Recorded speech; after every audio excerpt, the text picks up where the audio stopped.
पहला क्वेश्चन आपके सामने में है और ये पहला क्वेश्चन आपको क्या करना है, तो मिलान करना है।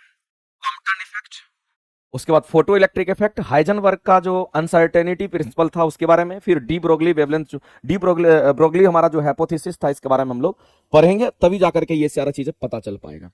तो सबसे पहला आप एक बात समझ लीजिए, अगर हम लोग कॉम्पटन इफेक्ट की बात करते हैं वो क्या होता है, थोड़ा बहुत आपको नोट करना पड़ेगा और ध्यान रखना है।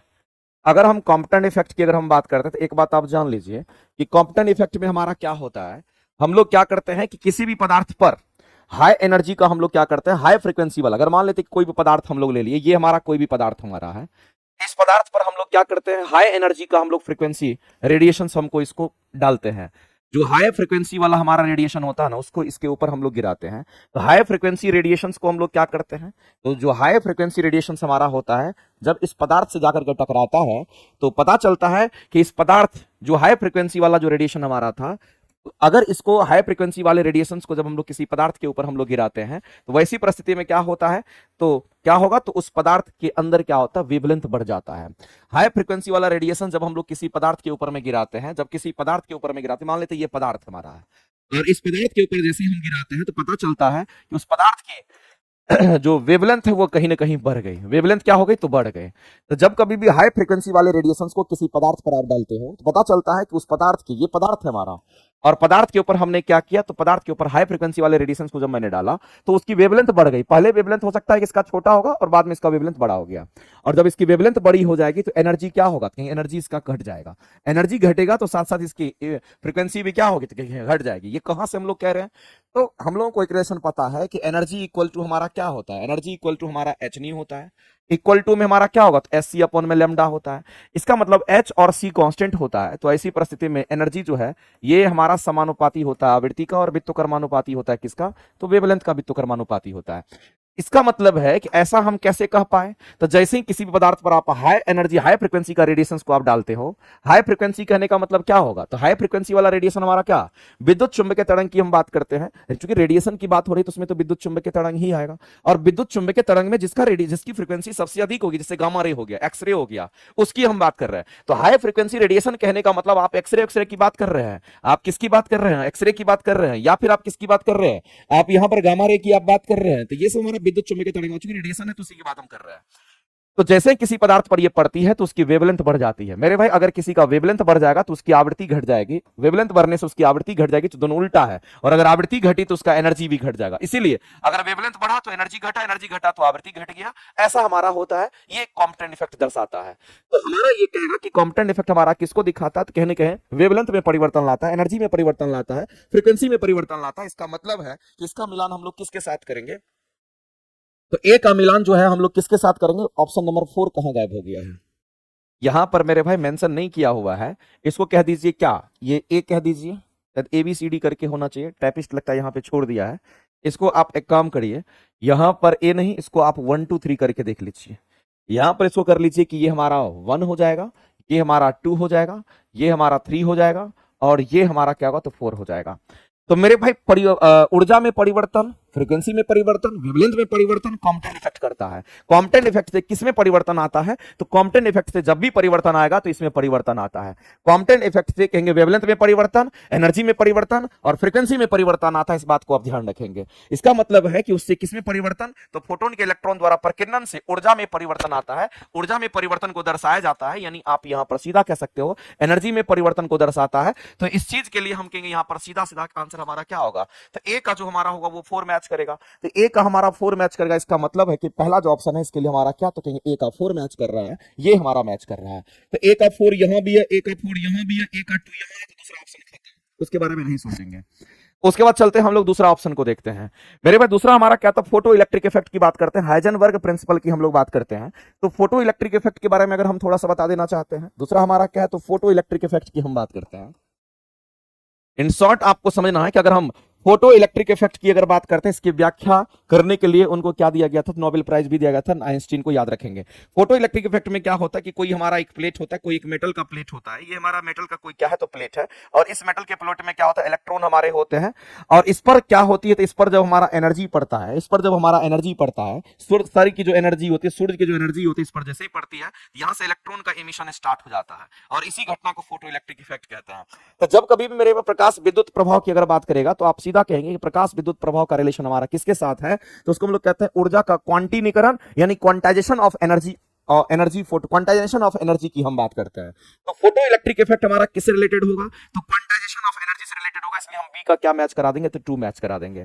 उसके बाद आता है हमारा हाइजेनबर्ग प्रिंसिपल की अगर बात करते हैं, अगर हम इसकी बात कर लेते हैं, तो आपको ध्यान रखना है कि जो हाइजेनबर्ग प्रिंसिपल हमारा होता है, इनका कहना था, हाइजेनबर्ग का कहना था मेरे भाई, न्यूटन ने बोला था कि हमारा प्रकाश क्या है, छोटे छोटे कणों से मिलकर के बना है, प्रकाश हमारा छोटे छोटे कणों से मिलकर के बना है। बाद में एक और साइंटिस्ट आए, यंग्स, उन्होंने बोला नहीं, प्रकाश एक क्या है, तो प्रकाश हमारा एक वेव है। बाद में मेरे हाइजेनबर्ग ने बोला कि हमारा जो इलेक्ट्रॉन है ना, वो भी हमारा एक पार्टिकल है। अगर इलेक्ट्रॉन पार्टिकल है, इसका मतलब है कि इलेक्ट्रॉन भी हमारा क्या होगा, तो कहेंगे हमारा वेव की तरह है, और इलेक्ट्रॉन हमारा क्या है, कण भी है। इस बात को ध्यान रखना। तो हाइजेनबर्ग का कहना था कि जिस इलेक्ट्रॉन की हम बात करते हैं, ये इलेक्ट्रॉन हमारा क्या है, तो ये इलेक्ट्रॉन हमारा क्या, कहेंगे ये इलेक्ट्रॉन हमारा वेव की तरह भी हमारा ये वेव की तरह वेव नेचर भी है इसका, और साथ साथ ये हमारा क्या कहेंगे, इसमें हम कहेंगे ये हमारा एक पार्टिकल है। इस बात को ध्यान रखना। हाइजेनबर्ग ने अनसर्टेनिटी प्रिंसिपल नहीं, हाइजेनबर्ग ने शायद उन्होंने बताया था, नहीं हाइजेनबर्ग का ये रिलेशन नहीं था मेरे भाई, आपको ध्यान रखना है। डी ब्रोगली, ये तुम्हारा रिलेशन जो था, ये हाइजेनबर्ग का नहीं था, ये डी ब्रोगली का था। हाइजेनबर्ग प्रिंसिपल का ये कहना था, अनसर्टेनिटी प्रिंसिपल का ये कहना था, इसका एक फॉर्मूला होता है, इसको हम लोग डेल्टा पी गुना में क्या कहते हैं, तो डेल्टा पी गुना में dx की बात करते हैं, ये ग्रेटर देन हमारा क्या होगा, तो कहेंगे h अपॉन में हमारा 4 पाई होता है। ये रिलेशन हमारा होता है, greater than equal to h upon में 4 पाई होता है। इसको मोमेंटम कहते हैं, इसको हम लोग क्या कहते हैं, पोजीशन कहते हैं। तो हाइजेनबर्ग का कहना ये है, अनसर्टेनिटी प्रिंसिपल में इनका स्टेटमेंट हमारा क्या है, इस बात को समझिएगा। इसका स्टेटमेंट हमारा क्या है कि अगर हम ऐसे बोले, इनका स्टेटमेंट हमारा ये है कि साइमल्टेनियसली एक्यूरेट, ध्यान रखना मेरे भाई, साइमल्टेनियसली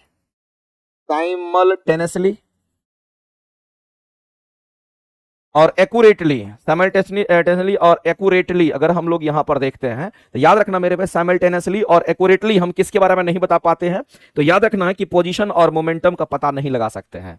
सही तरीके से हम पोजीशन की बात करते हैं, स्थिति की बात करते हैं, और साथ ही साथ किसकी बात कर रहे हैं, तो मोमेंटम की बात करते हैं, जिसको संवेग कहते हैं। इन दोनों की अगर हम बात करते हैं, तो आपको ध्यान रखना है, इनका हम लोग पता नहीं लगा पाते हैं। इस बात को आप ध्यान रखेंगे, इनका हम लोग पता नहीं लगा पाते हैं, ये बात आपको ध्यान रखना है। या फिर इसको हम लोग मेजर नहीं कर पाते हैं, इसका मापन नहीं कर पाते, साथ साथ दोनों का मापन नहीं कर पाते हैं। इस बात को ध्यान रखना, मापन नहीं कर पाते हैं, ये इनका स्टेटमेंट था। साथ साथ दोनों का मेजरमेंट नहीं कर पाते हैं, साइमल्टेनियसली और एक्यूरेटली, यानी पूरी तरीके से हमारा पूरा एक्यूरेसी के साथ इसके पोजीशन और मोमेंटम का पता नहीं लगा सकते हैं, या उसका मेजरमेंट नहीं कर पाते हैं। यह हाइजेनबर्ग का प्रिंसिपल हमारा था, और उसके लिए हाइजेनबर्ग के अनसर्टेनिटी प्रिंसिपल का यह फॉर्मूला होता है, डेल्टा पी गुना में delta X greater than equal to H upon में 4 पाई होता है। जहां पे डेल्टा पी मोमेंटम है, डेल्टा एक्स हमारा पोजीशन है, इसलिए इन दोनों को एक साथ हम लोग क्या कर सकते, डिफाइंड नहीं कर सकते, मेजरमेंट नहीं कर सकते हैं। या तो किसी एक को एक बार में करेंगे, किसी एक को एक बार में करेंगे, एक साथ दोनों को हम लोग डिफाइंड या मेजरमेंट नहीं कर सकते। ये इनका स्टेटमेंट था। और जब डी ब्रोगली की बात करते हैं, तो वही इलेक्ट्रॉन की हम बात करते हैं। इनका कहना था कि जो इलेक्ट्रॉन है, ये इलेक्ट्रॉन हमारा क्या है, तो इलेक्ट्रॉन मेरे भाई एक वेव नेचर का भी होता है, और साथ साथ इलेक्ट्रॉन हमारा क्या, तो ये पार्टिकल है। ये इलेक्ट्रॉन हमारा क्या, तो पार्टिकल भी है। इस बात को ध्यान रखना, ये डी ब्रोगली का कहना था। और डी ब्रोगली वेवलेंथ का एक इक्वेशंस भी होता है, लैम्डा इक्वल टू हमारा क्या होता है, एच अपॉन में हमारा एम भी होता है, जिसको हम लोग एच अपॉन में क्या कहते हैं, तो हम लोग पी कहते हैं।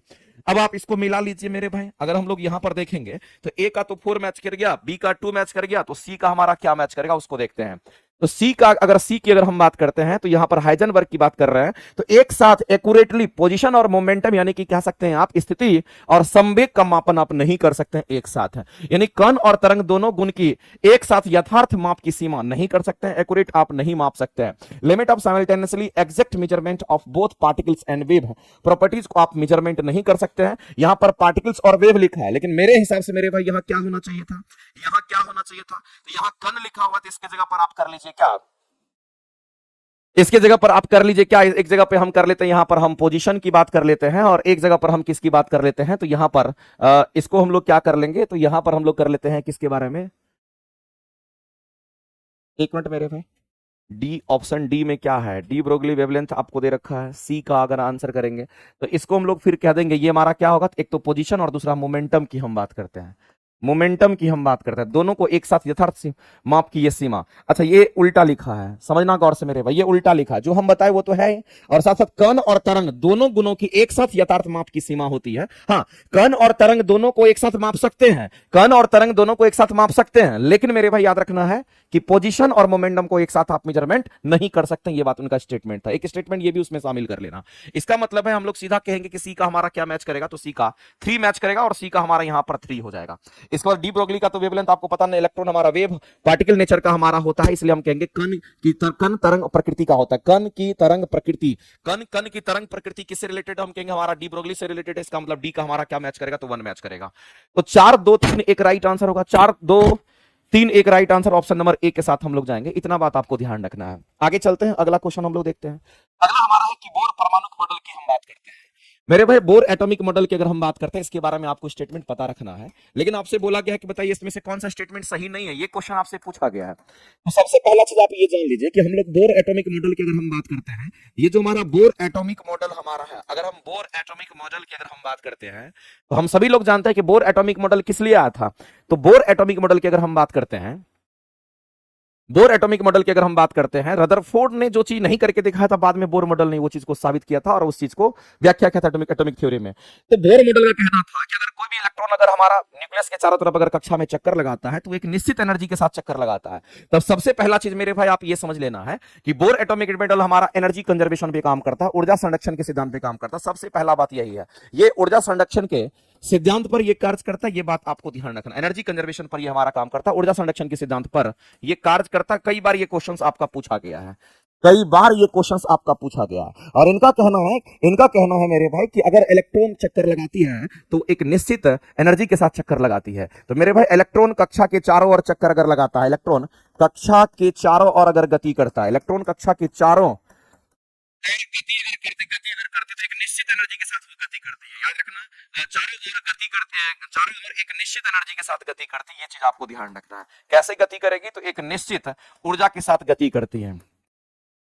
निश्चित ऊर्जा के साथ क्या करती है, तो ऊर्जा के साथ गति करती है, इस बात को ध्यान रखना, गति करती है। यानी कि इलेक्ट्रॉन जब चक्कर लगाता है तो उसके एनर्जी में कोई लॉस नहीं होगा, ना तो एनर्जी गेन करेगा ना तो एनर्जी लॉस करेगा, जितना है उतना बना हुआ रहेगा और उसी एनर्जी से वो चक्कर लगाता रहेगा। ये बात किसने बोला था, तो ये बात मेरे भाई बोर एटॉमिक मॉडल बोर साहब ने बोला था। इसीलिए कहते हैं जब एक निश्चित एनर्जी के साथ चक्कर लगाएगा, इसका मतलब है वो एनर्जी कंजर्व रहेगा। चलो एनर्जी हमारा वहां पर लूज नहीं हो रहा है, इसका मतलब एनर्जी गेन नहीं हो रहा है, एनर्जी जितना है उतना ही बना हुआ रहेगा, एक निश्चित एनर्जी के साथ चक्कर लगाता रहेगा। इसका मतलब ये चीज क्लियर हो गया कि अगर हमारा मान लेते कि बीच में न्यूक्लियस है तो प्रोटॉन और न्यूट्रॉन यहां पर है, और इस तरह से इलेक्ट्रॉन अगर हमारा चक्कर लगाता है, मान लेते कि यहां इलेक्ट्रॉन अगर चक्कर लगा रहा है तो इलेक्ट्रॉन चक्कर लगाएगा और नेगेटिव जो हमारा चक्कर लगाता है इसको इलेक्ट्रॉन कहते हैं, और ये इस तरीके से हमारा चक्कर लगाता है, निश्चित एनर्जी के साथ चक्कर लगाएगा।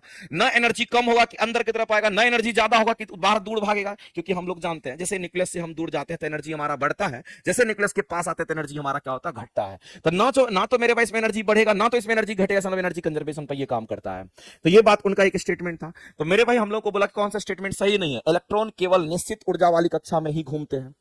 तो मेरे भाई आपको ध्यान रखना है कि जितने भी सेल होंगे ना, सभी सेल का अपना अपना एनर्जी लेवल होगा। ऐसा नहीं है कि इसमें अलग सेल की बात करेंगे तो उसका एनर्जी लेवल हमारा वही रहेगा। आप देखेंगे पहला सेल, दूसरा सेल, तीसरा सेल, चौथा सेल, जैसे आप न्यूक्लियस से दूर जाएंगे एनर्जी लेवल बढ़ता है, और जैसे आप न्यूक्लियस के पास जाएंगे एनर्जी लेवल घटता है। इसका मतलब सब सेल का एनर्जी लेवल अलग अलग होगा, लेकिन किसी एक पर्टिकुलर सेल की बात करेंगे तो उसके एनर्जी लेवल में कोई परिवर्तन नहीं होगा। तो मेरे भाई इलेक्ट्रॉन केवल निश्चित ऊर्जा वाली कक्षा में चक्कर लगाता है, बिल्कुल ये सही स्टेटमेंट है, इसमें कहीं दिक्कत नहीं है। जब तक इलेक्ट्रॉन एक निश्चित कक्षा में रहता है वह ऊर्जा का उत्सर्जन नहीं करता, बिल्कुल नहीं करेगा, एनर्जी का कोई लॉस वगैरह नहीं होता है। तो ये दो स्टेटमेंट हमारे क्या हो गए, राइट हो गए। अगला कहता है यह हाइड्रोजन के अलावा, कह रहा है यह हाइड्रोजन के अलावा अन्य परमाणुओं के स्पेक्ट्रम की व्याख्या सफलतापूर्वक करता है। मेरे भाई यह हाइड्रोजन के अलावा कह रहा है, हाइड्रोजन के अलावा परमाणुओं के स्पेक्ट्रम की जो व्याख्या सफलतापूर्वक करता है, ये स्टेटमेंट सही है कि गलत है आपको बताना है। ये स्टेटमेंट हाइड्रोजन के अलावा अन्य परमाणुओं के स्पेक्ट्रम की सफलतापूर्वक व्याख्या मेरे भाई सफलतापूर्वक व्याख्या नहीं करता है, नहीं करता, इस बात को आप ध्यान रखेंगे, नहीं करता है, ये बात आपको ध्यान रखना है। स्टेटमेंट गलत हो जाएगा, ये गलत हो गया तब तो हम लोग को गलत ही ढूंढना, तब तो यही आंसर हमारा सी करेक्ट हो जाएगा।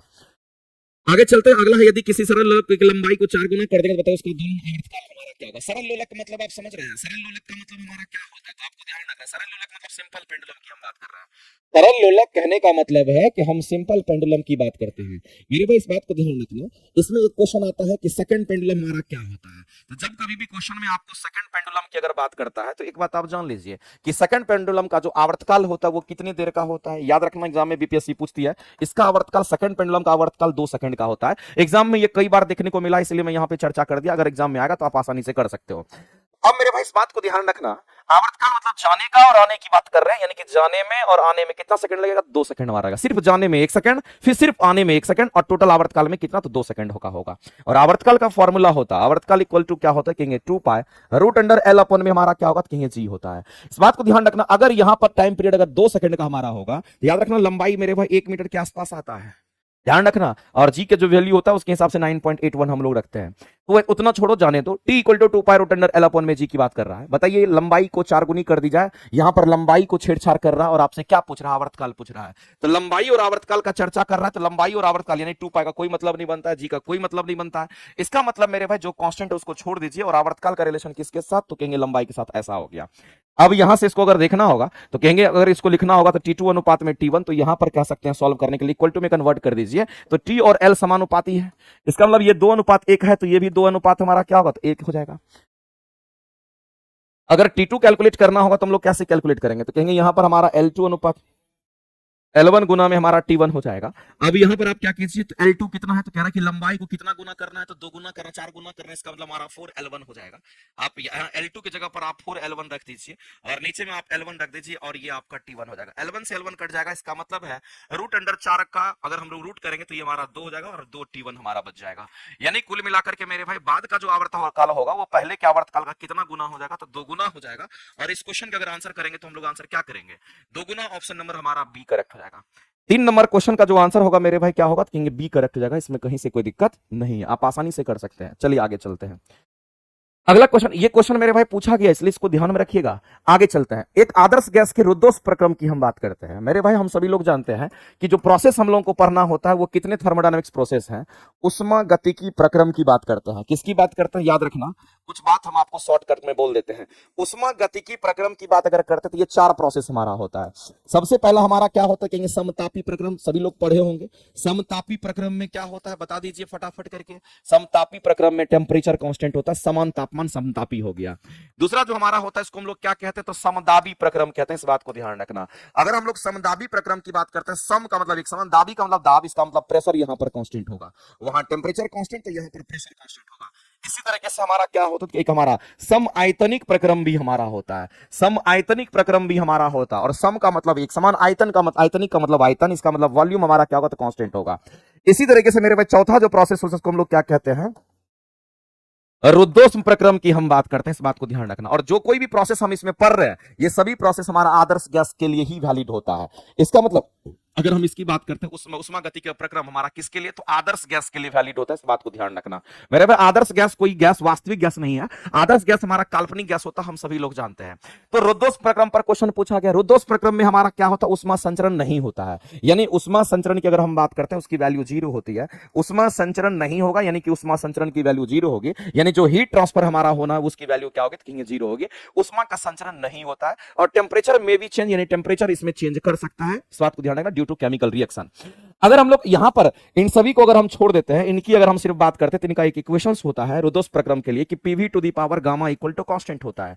PV equal to P pressure है, वी वॉल्यूम है, वॉल्यूम का पावर क्या है? तो गामा, गामा क्या? तो एडियाबैटिक इंडेक्स होता है। तो PV to the power gamma equal to हमारा कांस्टेंट है, ये वैल्यू रिलेशन याद रखना पड़ेगा, ये रिलेशन आपको याद रखना पड़ेगा। तो प्रेशर और वॉल्यूम के साथ तो ये होता है, अगर टेम्परेचर और वॉल्यूम के साथ अगर देखेंगे तो आप यहां पर कहेंगे टीवी टू दी पावर हमारा क्या होगा? क्योंकि यहां पर TV to the power gamma minus 1 होता है, छोड़ो, TP to the power gamma minus 1 का रिलेशन हमारा होता है। टी और पी में अगर रिलेशन चाहिए तो टीपी हमारा गामा माइनस 1 होता है, आप इसी को याद रख लीजिएगा। अगर इसको लिखने का तरीका अगर देखेंगे तो हम लोग सीधा कह सकते हैं P1 V1 to the power gamma equal to क्या लिखाएगा? तो इसको हम लोग लिखेंगे P2 v to the power gamma, इसी को तोड़ करके लिखेंगे क्योंकि ये मान कांस्टेंट है, तो वन सेक्शन के लिए p1 v1 to the power gamma, तो दूसरे सेक्शन के लिए p2 v2 दी पावर गामा आपस में बराबर होगा, तभी तो कांस्टेंट हमारा होगा। तो ये जो इक्वेशंस है ये रुद्धोष प्रक्रम का है, एडियाबेटिक हमारा जो प्रोसेस होता है उसके लिए हमारा होता है, और एडियाबेटिक प्रोसेस में उष्मा संचरण की वैल्यू क्या होती है, 0 होती है। तो आपको इसके आंसर करने हैं, तो मेरे भाई इस क्वेश्चन का जो आंसर होगा ऑप्शन नंबर हमारा क्या करेंगे, तो यहां पर बी करेंगे। थोड़ा सा इसमें टाइपिंग मिस्टेक है, उसको आप सही कर लीजिए। यहां पर एक्चुअली में क्या होना चाहिए था उसके हिसाब से आपको आंसर करने हैं। यहां पर क्या होना चाहिए था मेरे भाई, तो यहां पर गामा यहां होना चाहिए था, इसको आप थोड़ा सुधार कर लीजिएगा। यहां गामा नहीं होगा, यहां गामा नहीं होगा, PV to the power gamma होता है। अगर हम लोग गामा को अगर देखना चाहेंगे तो पीवी टू दी पावर हमारा क्या होगा, तो यहां गामा होता है, भी का पावर गामा होता है, पी का पावर नहीं, भी का पावर हमारा गामा होता है, और PV to the power gamma equal to ये पूरा लिखना चाहिए कि हमारा कांस्टेंट होता है, तब ये हमारा इक्वेशन हमारा क्या होगा, ऑप्शन नंबर बी करेक्ट होगा। इस बात को ध्यान रखें। तो एडियाबेटिक प्रोसेस की अगर हम बात करते हैं तो आपको ध्यान रखना मेरे भाई कि एक आदर्श गैस के लिए रुद्धोष प्रक्रम जिसको एडियाबेटिक प्रोसेस कहते हैं, निम्नलिखित में से कौन सी राशि संरक्षित रहती है, इसका मतलब ये टर्म कांस्टेंट रहेगा। संरक्षित का मतलब कांस्टेंट, ये टर्म नहीं बदलेगा। कौन सी राशि संरक्षित रहती है, इसका मतलब ये संरक्षित रहता है PV to the power gamma equal to constant. उसका सांकेतिक रूप आपसे पूछा गया था और डायरेक्ट आप इस तरीके से आंसर कर सकते हैं। थोड़ा बहुत इसको आप ध्यान में रखिएगा, ठीक है। आगे चलते हैं, अगला क्वेश्चन हम लोग देखते हैं। अगला क्या है, ऑप्टिकल फाइबर। मेरे भाई हम सभी लोग जानते हैं ऑप्टिकल फाइबर जिस प्रिंसिपल पे काम करता है उसको हम लोग क्या कहते हैं, तो प्रकाश के पूर्ण आंतरिक परावर्तन के प्रिंसिपल पे ये काम करता है। एक बच्चा को ये बात पता होगा, बताइए किसको ये बात नहीं पता है। अगर हम लोग यहां पर बात करेंगे तो ये किस पर आधारित होता है, तो पूर्ण आंतरिक परावर्तन के प्रिंसिपल पर काम करता है। लेकिन एक बात आप जान लीजिए मेरे भाई कि हम लोग यहां पर बात करते हैं ऑप्टिकल फाइबर की, हम बात करते हैं किसकी बात कर रहे हैं, तो ऑप्टिकल फाइबर की अगर हम बात करते हैं तो ये ऑप्टिकल फाइबर हमारा क्या होता है, वेरी थिन होता है। ये कैसा होगा, तो याद रखना बहुत ही पतला होता है, पाइप बहुत भी पतला होता है, वेरी थिन होता है। साथ ही साथ याद रखना मेरे भाई ये हमारा कैसा, तो फ्लेक्सिबल होता है, मुलायम होता है। फ्लेक्सिबल का मतलब क्या होता है, ये मुलायम होता है, लचीला होता है, ये मुलायम होता है, ध्यान रखेंगे। अगर ऑप्टिकल फाइबर की अगर बात करते हैं इसमें 3 गुण लेयर होता है। कितने लेयर होंगे, तो इसमें 3 लेयर होता है, और 3 लेयर को अगर देखिएगा तो इसमें होता है सबसे अंदर में कोर, उसके बाद जो लेयर होगा उसको कहते हैं क्लैडिंग, और सबसे बाहरी लेयर को क्या कहते हैं, तो मेरे भाई जैकेट कहते हैं। सबसे बाहरी लेयर को क्या कहते हैं, तो जैकेट कहते हैं। कोर, क्लैडिंग और जैकेट 3 लेयर हमारा ऑप्टिकल फाइबर में होता है। और ये ऑप्टिकल फाइबर किस सिद्धांत पे काम करता है, किस प्रिंसिपल पे काम करता है, इस बात को ध्यान रखना। उसको कहते हैं पूर्ण आंतरिक परावर्तन, टोटल इंटरनल रिफ्लेक्शंस के प्रिंसिपल पे काम करता है। इसका मतलब इस क्वेश्चन का अगर आंसर करेंगे तो ऑप्शन नंबर बी जो है हमारा राइट हो जाएगा। तो कई बार मेरे भाई ऑप्टिकल फाइबर के बारे में और भी रिलेटेड क्वेश्चन पूछता है, तो सिर्फ आपको ये याद नहीं रखना, आपको ये भी याद रखना, ये भी याद रखना इसमें कितने लेयर होते हैं। ये अंदर की लेयर, ये सबसे बाहरी लेयर, ये बीच का लेयर होता है। 3 लेयर में हमारा वो मौजूद होता है। आगे चलते हैं, अगला क्वेश्चन हम लोग देखते हैं। लेंस का जो नियम है, ये बीपीएससी टीआरई में आपका क्वेश्चन 2.0 में ये क्वेश्चन आपका पूछा था कि लेंस के नियम निम्नलिखित में से किसके संरक्षण पर आधारित होता है, ये क्वेश्चन आपसे पूछा गया था। मेरे भाई लेंस लॉ की अगर हम बात करते हैं, अगर लेंस लॉ की हम बात करते हैं, ये किस प्रिंसिपल पे काम करता है, एक लाइन में आप जान लीजिए ये किस संरक्षण के नियम पे काम करता है, तो एनर्जी कंजर्वेशन पे हमारा काम करता है। और इस क्वेश्चन का अगर आंसर करने के लिए जाएंगे तो एनर्जी कंजर्वेशन हमारा राइट आंसर हो जाएगा। और ये कई बार एग्जाम में, सिर्फ एक एग्जाम में नहीं, बहुत सारे एग्जाम में ये क्वेश्चन आपका पूछा जा चुका है, इस बात को आप ध्यान रखेंगे। तो मेरे भाई ऐसे भी क्वेश्चन आपके आते हैं, आपको ध्यान रखना। अगर हम लेंस के नियम की अगर हम बात करते हैं, अगर हम लेंस के नियम की अगर हम बात करते हैं, तो आपको ध्यान रखना है कि जो लेंस का नियम हमारा होता है ये किस सिद्धांत पे काम करेगा। तो सबसे पहला आपको ध्यान रखना, जिस प्रिंसिपल पे ये काम करता है इसको हम लोग कहते हैं एनर्जी कंजर्वेशन, ऊर्जा संरक्षण के प्रिंसिपल पे ये काम करता है। दूसरी बात आपको ध्यान रखना मेरे भाई, आपको ध्यान रखना कि अगर हम लोग किरचॉफ्स लॉ की अगर हम बात करते हैं, किसकी बात करते हैं, अगर हम यहां पर अगर किरचॉफ्स लॉ की अगर हम बात करते हैं, तो ये बात आप जान लीजिए किरचॉफ्स लॉ में 2 तरह का लॉ होता है।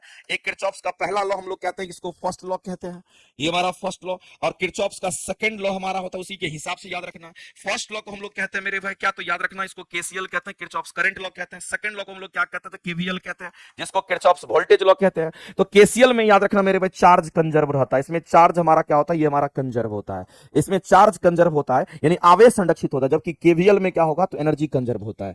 इसमें भी हमारा क्या होता है, एनर्जी कंजर्व होगा, इसमें भी हमारा एनर्जी कंजर्व होता है, ऊर्जा संरक्षण हमारा होता है। इस बात को ध्यान रखेंगे। इसी तरीके से आपको ध्यान रखना है, अगर हम लोग बर्नौली की अगर हम बात कर लेंगे तो आपको ध्यान, ये सब फेमस क्वेश्चन एक जगह एग्जाम में नहीं आता है। अगर बर्नौली की बात करता तो ये भी किस पर काम करता था, एनर्जी कंजर्वेशन पर, ये भी एनर्जी ऊर्जा संरक्षण पर हमारा आधारित होता है। इसी तरीके से मेरे भाई ध्यान रखना,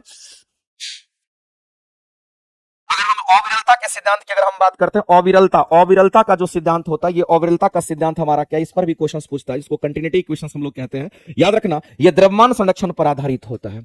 ये किस पर, तो ये हमारा द्रव्यमान संरक्षण पर आधारित होता है, इस बात को ध्यान रखेंगे। अविरलता का सिद्धांत मतलब कंटिन्यूटी इक्वेशंस हम लोग पढ़ते हैं।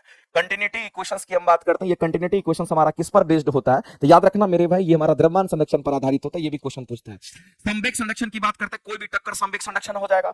गोली से, बंदूक से गोली निकला, संवेग संरक्षण हो गया मेरे भाई। किसी को ठोकर लग गया, संवेग संरक्षण हो गया। बम विस्फोट किया, संरक्षण, संवेग संरक्षण रहेगा। यानी ऐसी परिस्थिति में आप डायरेक्ट कह सकते हो, कोई दिक्कत नहीं है। तो हम जो आपको ये सारा लिखे हैं, क्यों लिखे हैं, ताकि आपका रिवाइज होता रहेगा। ये सारा फर्स्ट लॉ, ये सेकंड लॉ इसको कहते हैं। और बर्नौली में हमारा कहते हैं एनर्जी कंजर्वेशन पे काम करता है। ऑबरेलता का सिद्धांत जिसको कंटिन्यूटी इक्वेशंस कहते हैं, हमारा किस द्रव्यमान संरक्षण पर काम करता है। इतने तरह के क्वेश्चन आपसे पूछे जा सकते हैं, सभी क्वेश्चंस को आप ध्यान में रखेंगे। इसमें केसीएल हमारा चार्ज कंजर्वेशन पर यानी आवेश संरक्षित रहता है, जबकि केबीएल में एनर्जी कंजर्व रहता है। आगे चलते हैं, अगला पीएन जंक्शन डायोड की बात करता है। मेरे भाई यहां पर किस डायोड की बात कर रहा है, तो एक पीएन जंक्शन डायोड जो कि फॉरवर्ड बायस में क्या होता है ये पूछा गया है। तो आप एक बात जान लीजिए मेरे भाई, डायोड के बारे में आपने सुना होगा। डायोड जो हमारा रेक्टिफायर जो हमारा डायोड से मिलकर के बना होता है, इस बात को आप ध्यान रखेंगे। हम किसकी बात कर रहे हैं, रेक्टिफायर की बात करते हैं। तो जो रेक्टिफायर हमारा होता है, ये किससे मिलकर के बना होता है मेरे भाई, रेक्टिफायर हमारा क्या, तो डायोड से मिलकर के, डायोड से मिलकर बना होता है। इस बात को ध्यान रखें, डायोड से मिलकर बना होता है। रेक्टिफायर किससे, तो कहेंगे डायोड से मिलकर बना होता है। ये बात आपको ध्यान रखना है। और रेक्टिफायर का काम होता है एसी को डीसी में बदल देता है। ये एसी को क्या करता है, डीसी में बदल देता है। ये इसके कार्य हैं, इस बात को आप ध्यान रखेंगे। इसका कार्य क्या होगा मेरे भाई, तो आप सीधा कहेंगे इसका कार्य होता है जो एसी अल्टरनेटिंग करंट होता है, इसको किसमें, तो एसी को डीसी में, ये डायरेक्ट करंट में बदल देता है। इनका ये मेन फंक्शन होता है। ये चीज आपको ध्यान रखना है। इसी तरीके से अगर हम लोग देखते हैं तो कई बार क्वेश्चन, चूंकि ये डायोड से मिलकर के बना हुआ है, तो कई बार क्वेश्चन में पूछता है कि हमारा एसी को डीसी में बदलना होगा तो क्या लगाएंगे, तो कहेगा आंसर रेक्टिफायर होगा। अगर ऑप्शन में रेक्टिफायर नहीं होगा तो एसी को डीसी में बदलने के लिए डायोड का इस्तेमाल करते हैं। और मेरे भाई आपको ध्यान रखना, ये डायोड हमारा क्या, तो इलेक्ट्रॉनिक डिवाइस होता है। इस बात को ध्यान रखेंगे। और ये जो डायोड हम लोग यहां पर देखते हैं, इसका सिंबॉलिक रिप्रेजेंटेशन जो होता है वो कुछ इस तरीके का होता है। अगर इसको दिखाया जाता है तो कुछ इस तरीके से दिखाया जाता है। और ये हमारा जो होता है, इसमें आपको ध्यान रखना, इसको प्लस कहते हैं और इसको हम लोग माइनस कहते हैं। और डायोड में एक ही धारा में दिशा आगे की ओर बढ़ती है। धारा की दिशा जो होती है मेरे भाई सिंगल डायरेक्शन में हमारा होता है। करंट का डायरेक्शन हमारा पॉजिटिव टर्मिनल से नेगेटिव में हमारा होता है। करंट तो हमारा ऐसे ही फ्लो करता है। तो आपको ध्यान रखना, इसमें रिवर्स नहीं होता। इसका मतलब डायोड हमारा कैसा बायस होगा, तो इसको हम लोग फॉरवर्ड बायस कहते हैं। ये कैसा होगा, तो इसको हम लोग यहां पर फॉरवर्ड बायस कहते हैं। और फॉरवर्ड बायस क्यों कह रहे हैं, क्योंकि करंट का फ्लो पॉजिटिव से नेगेटिव होता है, हमेशा होता ही है, उल्टा नहीं हो सकता है। रिवर्स बायस डायोड कभी रिवर्स बायस हमारा नहीं होता। इस बात को ध्यान रखना, क्योंकि करंट कभी हमारा नेगेटिव से पॉजिटिव हो ही नहीं सकता है। जब भी होगा तो पॉजिटिव से नेगेटिव होगा। इसमें कहीं ना कहीं डायोड हमारा फॉरवर्ड बायस होता है। और इस बात को ध्यान रखना, ये एक दिशात्मक होता है। डायोड कैसा होगा मेरे भाई, तो एक दिशात्मक होता है। इस बात को ध्यान रखना, यूनिडायरेक्शनल होता है, एक दिशात्मक होता है। ये बात आप ध्यान रखेंगे। एक डायरेक्शन में करंट, एक ही दिशा में करंट का फ्लो वो देता है। ये बात आपको ध्यान रखना। इसी में अगर जो हमारा पॉजिटिव टर्मिनल होगा उसको पी जंक्शन कहते हैं। जो पॉजिटिव टर्मिनल वाला है इसको हम लोग पी कह दिए, और जो नेगेटिव टर्मिनल वाला इसको हम लोग एन कह देते हैं। इसका मतलब मेरे भाई ये क्या कहलाते हैं, इसी को हम लोग पीएन जंक्शन डायोड कहते हैं। इसी को क्या कहते हैं, इसी का नाम हो जाता है पीएन जंक्शन डायोड हो जाता है। इसी को हम लोग पीएन जंक्शन डायोड कहते हैं। इस बात को आप ध्यान रखेंगे। तो समझ में आ गया होगा। सर साइंस के लिए बताइए, हम पीआईटी के लिए तैयारी करते हैं, साइंस का बैच सिलेक्शन बैच में थ्योरी है क्या सर, प्लीज बताइए। थ्योरी उसमें नहीं है, सिलेक्शन बैच में थ्योरी नहीं है। आपको चैप्टर वाइज क्वेश्चंस उसमें कराए जाते हैं। समझ में आ गया। चलिए अब आप बताइए इस क्वेश्चन का आंसर क्या होगा। तो मेरे भाई इसमें आपको आंसर करना है कि जब पी क्षेत्र और एन क्षेत्र की तुलना में अधिक ऋणात्मक विभव दिया जाता है, जब पी क्षेत्र को एन क्षेत्र की तुलना में हमारा अधिक, अच्छा एक बात बताइए मेरे भाई, अगर ये पॉजिटिव है ये नेगेटिव, इसका मतलब क्या होगा, ये उच्च विभव पर होगा, ये निम्न विभव पर होगा। पॉजिटिव टर्मिनल क्या बताता है, तो ये उच्च विभव को बताता है। यहाँ का पोटेंशियल ज्यादा है, और हम लोग जानते हैं कि करंट का फ्लो हमारा उच्च पोटेंशियल से निम्न पोटेंशियल में होता है। अगर माइनस साइन अगर लिखा हुआ, इसका मतलब यहाँ का विभव क्या है, तो यहाँ का विभव मेरे भाई निम्न होगा। यहाँ का विभव क्या है, तो निम्न है। तो प्लस वाला हमारा उच्च विभव पर और माइनस वाला हमारा निम्न विभव हमारा होगा। तो मेरे भाई जब पी क्षेत्र को एन क्षेत्र की तुलना में अधिक धनात्मक विभव दिया जाता है, किसको दिया जाता है, तो पी क्षेत्र को किसकी तुलना में, इसकी तुलना में अधिक धनात्मक विभव दिया जाता है। इसका मतलब कहीं ना कहीं ये हायर पोटेंशियल पर होगा, तो ये लोअर पोटेंशियल पर होगा। यानी इस क्वेश्चन का आंसर तो मेरे भाई यही हो जाएगा, ऑप्शन नंबर बी। मुझे तो लग रहा है कि ऑप्शन नंबर बी को छोड़ के कोई नहीं होगा। ऑप्शन नंबर बी जो है हमारा करेक्ट आंसर हो जाएगा, और आप आसानी से आंसर कर सकते हैं। ऑप्शन नंबर बी आपका करेक्ट हो जाएगा। यहाँ करेक्ट, संधि पर कोई बाह्य विभव नहीं होगा, जो कि गलत है। यहाँ पी क्षेत्र को एन क्षेत्र की तुलना में अधिक ऋणात्मक बोला गया। ऋणात्मक नहीं होगा मेरे, ऋणात्मक मतलब कम विभव हो जाता है, धनात्मक का मतलब ज्यादा विभव होता है। और हम लोग जानते हैं सर जी अमरजीत सर का मैथ का डिस्कशन नहीं होगा। सर जी बिल्कुल होगा, आज तो होबे करेगा। उनका डिस्कशन उनका भी हो जाएगा, मेरे डिस्कशन के बाद उनका हो जाएगा, टेंशन नहीं लेना है। तो आपको डायोड समझ में आ गया होगा, आपको कोई दिक्कत उसमें नहीं होगा। अगर आपको पीआरटी की तैयारी आप करते हैं, अभी कुछ बच्चे पीआरटी के लिए मैसेज कर रहे थे, तो आपके लिए एनसीईआरटी एग्जाम्पलर की क्लासेस आई है। एनसीईआरटी एग्जाम्पलर की जो क्लासेस है ना, इसमें मिक्स क्वेश्चन एनसीईआरटी एग्जाम्पलर का हम कराएंगे। फ्राइडे से ये क्लासेस आपका 6 जून से स्टार्ट होगा, याद रखिएगा। ये क्लासेस आपका 2 जून से स्टार्ट होना था, लेकिन ये क्लासेस अब आपका 6 जून से स्टार्ट होना है, ध्यान रखेंगे। ये आपका 1 to 5 वाला बच्चा भी कर सकता है, 6 to 8 वाला भी, 9 10th वाला बच्चा भी कर सकता है, कोई दिक्कत नहीं। पूरा एनसीईआरटी एग्जाम्पलर तो रहेगा ही रहेगा, साथ साथ हम एनसीईआरटी के क्वेश्चंस भी आपको 6 to 10th 11 तक का क्वेश्चंस इसमें हम डाल देंगे आपको। तो वो क्या होगा, एक जगह आपका एनसीईआरटी एग्जाम्पल और एनसीईआरटी के क्वेश्चंस आपके हो जाएंगे। अच्छे अच्छे क्वेश्चन जो मुझे लगेगा कराना चाहिए वो क्वेश्चन हम करा देंगे आपको। ये बीपीएससी शिक्षक भर्ती के लिए आप देख रहे होंगे। ये क्लासेस आपका 1 to 5 6 to 8 9 10th के लिए है, और एनसीईआरटी एग्जाम्पलर के लेकर के आप अपनी तैयारी को अच्छा कर सकते हैं, क्योंकि बहुत सारा कंसेप्ट बहुत कुछ आपको देखने को मिल जाएगा। आगे चलते हैं, अगला क्वेश्चन हम लोग देखते हैं इसमें से कौन सा होगा। बताइए इसमें से कौन सा आंसर हमारा करेक्ट होगा, क्योंकि आपसे बोला गया कौन सा स्टेटमेंट हमारा सही है। पहला क्वेश्चन कह रहा है कि चालक का प्रतिरोध उसकी लंबाई के समानुपाती अनुप्रस्थ काट के क्षेत्रफल का वित्तकर्मानुपाती है, सही या गलत है।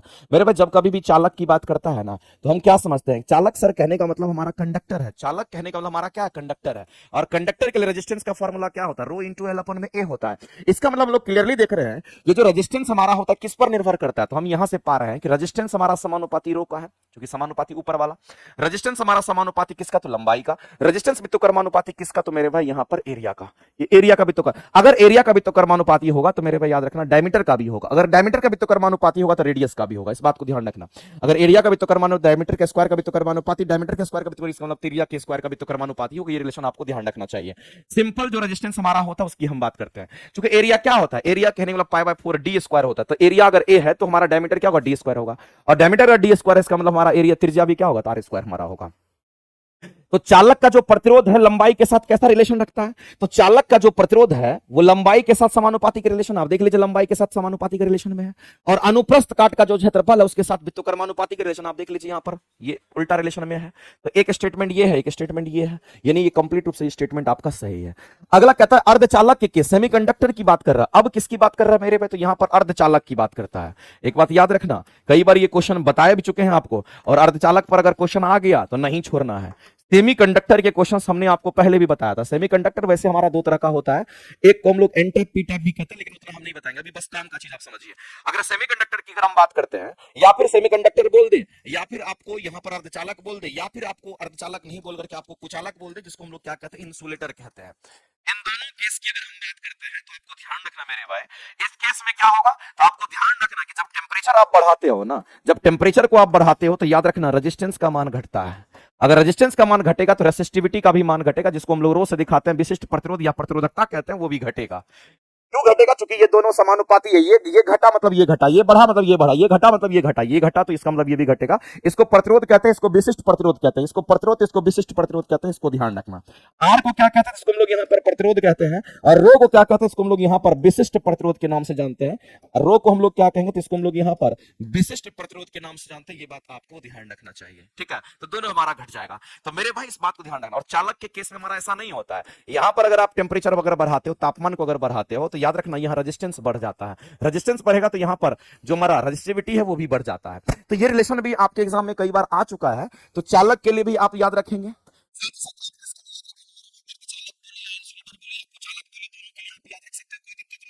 और जो कॉन्सेप्ट हमने बताया, ये सब कॉन्सेप्ट पर आपको फोकस करना, आपको इस पर भी फोकस करना, रिलेशन में भी फोकस करना, इस पर भी फोकस करना। तो यहाँ पर जो क्वेश्चन आपको दे रखा है, तो चालक के बारे में बताया, दूसरा अर्धचालक की बात कर रहा है कि प्रतिरोध जो होता है वो ताप बढ़ने पर घट। तो मेरे पास अर्धचालक में अगर तापमान बढ़ेगा तो हमारा प्रतिरोध तो घटता है, इसका मतलब ये भी स्टेटमेंट हमारा राइट है। तो दोनों के दोनों स्टेटमेंट करेक्ट है, पहला और दूसरा दोनों स्टेटमेंट करेक्ट है। तो आपसे पूछा कि कौन सा स्टेटमेंट सही है, तो आप आंसर क्या करेंगे, ऑप्शन नंबर सी आपका राइट हो जाएगा। यानी 8 नंबर क्वेश्चन का जो आंसर होगा हमारा ऑप्शन नंबर सी करेक्ट हो जाएगा। ऑप्शन नंबर सी जो है मेरे भाई यहाँ पर राइट हो जाएगा। सभी लोग को समझ में आ रहा है कि नहीं आ रहा है, नहीं आ रहा है तो बताइए, फिर दूसरा कोई उपाय जोड़ेंगे। अगर समझ में आ रहा है तो एक बार जरूर मैसेज कीजिए, एक बार जरूर मेरे भाई कमेंट सेक्शन में कमेंट करिए, नहीं तो फिर आगे दूसरे तरीके से हम चलेंगे। अगला कहता है यहाँ पर यंग्स, ये तो यंग्स डबल एक्सपेरिमेंट पर भी क्वेश्चंस आपका टीआरई 1 में आपका पूछा गया था। यंग्स डबल एक्सपेरिमेंट पर क्वेश्चंस आपका ये आ चुका है। यंग्स डबल एक्सपेरिमेंट पर ये आपका क्वेश्चन पूछा जा चुका है।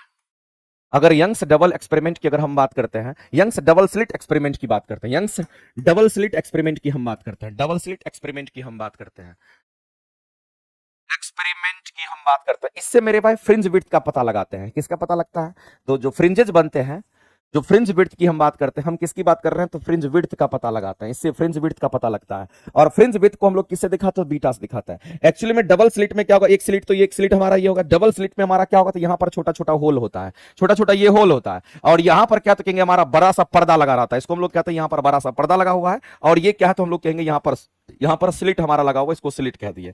अब इसमें से क्या होगा, जैसे ही आप प्रकाश को गुजारेंगे तो वो प्रकाश हमारा कुछ इस तरीके से भागेगा, और यहां से प्रकाश हमारा कुछ इस तरीके से भागता है। तो मेरे भाई ये होल से लेकर के ये होल तक की जो दूरी होती है, यानी कि स्लिट की जो चौड़ाई होती है, इसको हम लोग स्मॉल डी से दिखाते हैं। जबकि इस स्क्रीन से या इस स्लिट से और इस पर्दा के बीच की जो दूरी होती है, उसको हम लोग किससे दिखाते हैं, तो कैपिटल डी से दिखाते हैं, कैपिटल डी से दिखाते हैं। और जो फ्रिंज विड्थ हमारा बनता है, बीटा जो हमारा बनता है, उसका फॉर्मूला होता है हमारा क्या, लेमडा और स्मॉल डी अपॉन में क्या होता है, कहेंगे कैपिटल डी होता है। शायद यही फॉर्मूला हमारा होता है, एक मिनट हम फॉर्मूला चेकआउट कर लेते हैं, और ये फॉर्मूला आपको भी याद रखना है। लेमडा कैपिटल डी अपॉन में स्मॉल डी होता है, sorry lambda capital D upon में स्मॉल डी होता है, इसको आप जरूर ध्यान में रखिएगा, क्योंकि इसी फॉर्मूला पर क्वेश्चन आपका पूछता है। लेमडा कैपिटल डी अपॉन में स्मॉल डी हमारा होता है। अब मेरे भाई लेमडा तो कांस्टेंट है, अब आपको क्वेश्चन पे आना है। यंग्स डबल स्लिट एक्सपेरिमेंट के लिए हमारा फ्रिंज विड्थ का जो फॉर्मूला होता है यही होता है। इसी को हम लोग क्या कहते थे, ये जो आपको दिख रहा होगा, इसी को हम लोग बोलते हैं, ये हमारा फ्रिंज विड्थ हमारा होता है। ये चीज आपको ध्यान रखना है।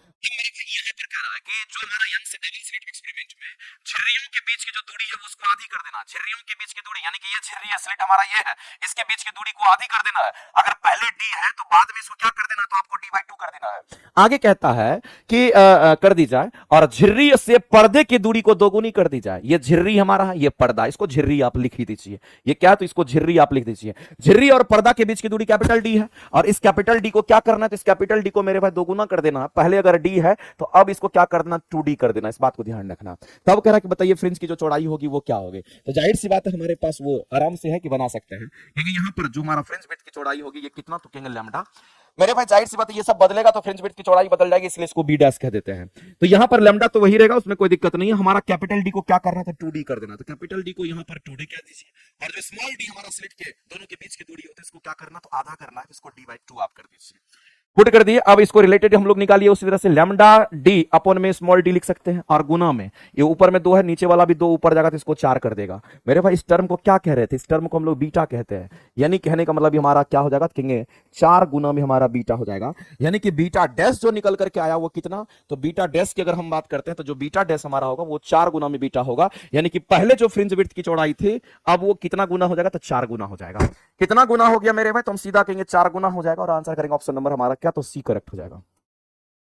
इस क्वेश्चन के अगर आंसर करेंगे तो ऑप्शन नंबर हमारा क्या हो जाएगा, तो कहेंगे सी करेक्ट हो जाएगा। इसमें किसी को कोई दिक्कत नहीं होना चाहिए, आप आसानी से कर सकते हैं।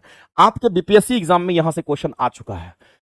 कई बार तो ये बोलता है मेरे भाई अगर इन दोनों के बीच की दूरी को बढ़ा देते हैं, अगर इसको बढ़ाएंगे तो ये घट जाएगा।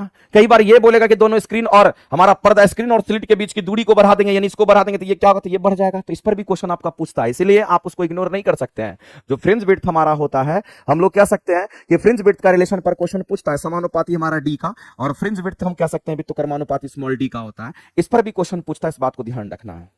ये बढ़ेगा तो ये बढ़ेगा, ये घटेगा तो ये बढ़ेगा, इस तरीके से आगे चलते हैं। नाभिकीय विखंडन प्रक्रिया की बात करते हैं, इसको न्यूक्लियर हम लोग क्या बोलते हैं मेरे भाई, यहां पर नाभिकीय विखंडन प्रक्रिया की बात करता है, नाभिकीय न्यूक्लियर फिजन रिएक्शंस की हम बात करते हैं। तो एक बात आप जान लीजिए, अगर न्यूक्लियर फिजन रिएक्शन की हम बात करते हैं, ये फ्यूजन नहीं है, ये फिजन है। और फिजन का मतलब क्या, एक बड़ा न्यूक्लियस छोटे छोटे न्यूक्लियस में टूट करके अलग हो जाता है। तो ये न्यूक्लियर फिजन रिएक्शन की बात करते हैं, और इसी सिद्धांत पे हमारा कौन काम करता है, इसी प्रिंसिपल की अगर हम बात करते हैं मेरे भाई, जो काम करता है हमारा न्यूक्लियर रिएक्टर काम करता है, इसी पर न्यूक्लियर रिएक्टर काम करता है। न्यूक्लियर रिएक्टर हमारा, और न्यूक्लियर रिएक्टर का काम क्या है, एनर्जी का डेवलपमेंट करता है। ये हमारा ऊर्जा यहां से हम लोग प्राप्त करते हैं, एनर्जी डेवलप करते हैं, इलेक्ट्रिसिटी जनरेट करते हैं। न्यूक्लियर रिएक्टर में क्या होता है, इलेक्ट्रिसिटी जनरेट होता है, इस बात को ध्यान रखना। इसमें क्या होता है, इलेक्ट्रिसिटी जनरेट होता है, इस बात को आप ध्यान रखेंगे। इलेक्ट्रिसिटी यहां पर जनरेट होता है, ये बात आपको ध्यान रखना। अब इस न्यूक्लियर रिएक्टर में हम किसको यूज करते हैं, तो मेरे भाई न्यूक्लियर रिएक्टर के अंदर हम लोग ईंधन के रूप में अगर किसी का इस्तेमाल करते हैं, तो वो ईंधन हमारा क्या होता है, वो फ्यूल हमारा क्या होता है, उसको यूरेनियम कहते हैं। आप कहेंगे सर यूरेनियम का ही सिर्फ इस्तेमाल करते हैं क्या, नहीं, यूरेनियम हमारा सस्ता भी होता है, सबसे अच्छा फ्यूल भी माना जाता है, इस बात को ध्यान रखना। अब इस यूरेनियम पर, यूरेनियम की परमाणु संख्या 92 है, और इसका द्रव्यमान संख्या 235 होता है। इस पर हम लोग न्यूट्रॉन की बम्बार्डिंग करते हैं। किसको इस पर हिट करते हैं, तो न्यूट्रॉन की बम्बार्डिंग करते हैं। इलेक्ट्रॉन का बम्बार्डिंग नहीं करेंगे, प्रोटॉन का नहीं करेंगे, किसका बम्बार्डिंग करेंगे, तो इस पर हम लोग न्यूट्रॉन की इस पर बम्बार्डिंग करते हैं, इस बात को ध्यान रखना, जो न्यूट्रॉन होता है इसकी बम्बार्डिंग इस पर हम लोग करते हैं। अब जब न्यूट्रॉन की बम्बार्डिंग इस पर आप करेंगे तो ये टूटेगा, और जब ये टूटेगा तो एक दूसरा कोई एलिमेंट हमारा बन करके आता है, मुझे नहीं पता उसका द्रव्यमान संख्या परमाणु संख्या कितना, उससे कोई मतलब नहीं है, लेकिन जैसे ही मेरे भाई इसको ये हिट करेगा तो जाहिर सी बात है यहां से हैवी अमाउंट ऑफ एनर्जी हमारा रिलीज होता है। यहां से हमारा क्या होगा, तो बहुत ज्यादा मात्रा में हैवी अमाउंट ऑफ एनर्जी हमारा रिलीज करता है। यहां पर हैवी अमाउंट ऑफ एनर्जी हमारा निकल करके आता है, यानी कि बाहर निकलता है, इस बात को ध्यान रखेंगे। तो जाहिर सी बात है यही रिएक्शन हमारा इस तरीके से फॉलो होता है। इसी में कंट्रोल चेन रिएक्शन हमारा, तो चूंकि हमारा न्यूक्लियर रिएक्टर जो होता है वो उसमें कंट्रोल चेन रिएक्शन होता है, ये लगातार इसी तरीके से चलता रहता है, फिर कुछ न्यूट्रॉन निकलेंगे, फिर वो बम हिट करेगा, फिर हमारा इस तरह से एनर्जी रिलीज करेगा। लेकिन मेरे भाई एनर्जी रिलीज तो कर रहा है ना, यहां से हमारा बहुत ज्यादा मात्रा में एनर्जी रिलीज करता है। इसका मतलब न्यूक्लियर फिजन रिएक्शन हमारा जो होता है, जब एनर्जी को ये बाहर कर रहा है, इसका मतलब कहीं ना कहीं ऊष्माक्षेपीय अभिक्रिया को भी बताता है। अगर इससे उष्मा बाहर निकल, एनर्जी बाहर निकल रही है, इसका मतलब ये ऊष्माक्षेपीय अभिक्रिया हमारा हो सकता है, ध्यान रखेंगे। तो मेरे भाई ये कैसी अभिक्रिया होगा, जिसको हम लोग ऊष्माक्षेपी अभिक्रिया के रूप से हम लोग देखते हैं, ये हमारा ऊष्माक्षेपी अभिक्रिया हो जाएगा, क्योंकि बाहर एनर्जी बाहर निकल रहा है तो ऊष्माक्षेपी हो जाएगा। यहां कह रहा है मेरे भाई क्या ये ऊर्जा को अवशोषित करेगा, नहीं, ऊर्जा तो बाहर कर रहा है, ये तुम्हारा गलत हो गया।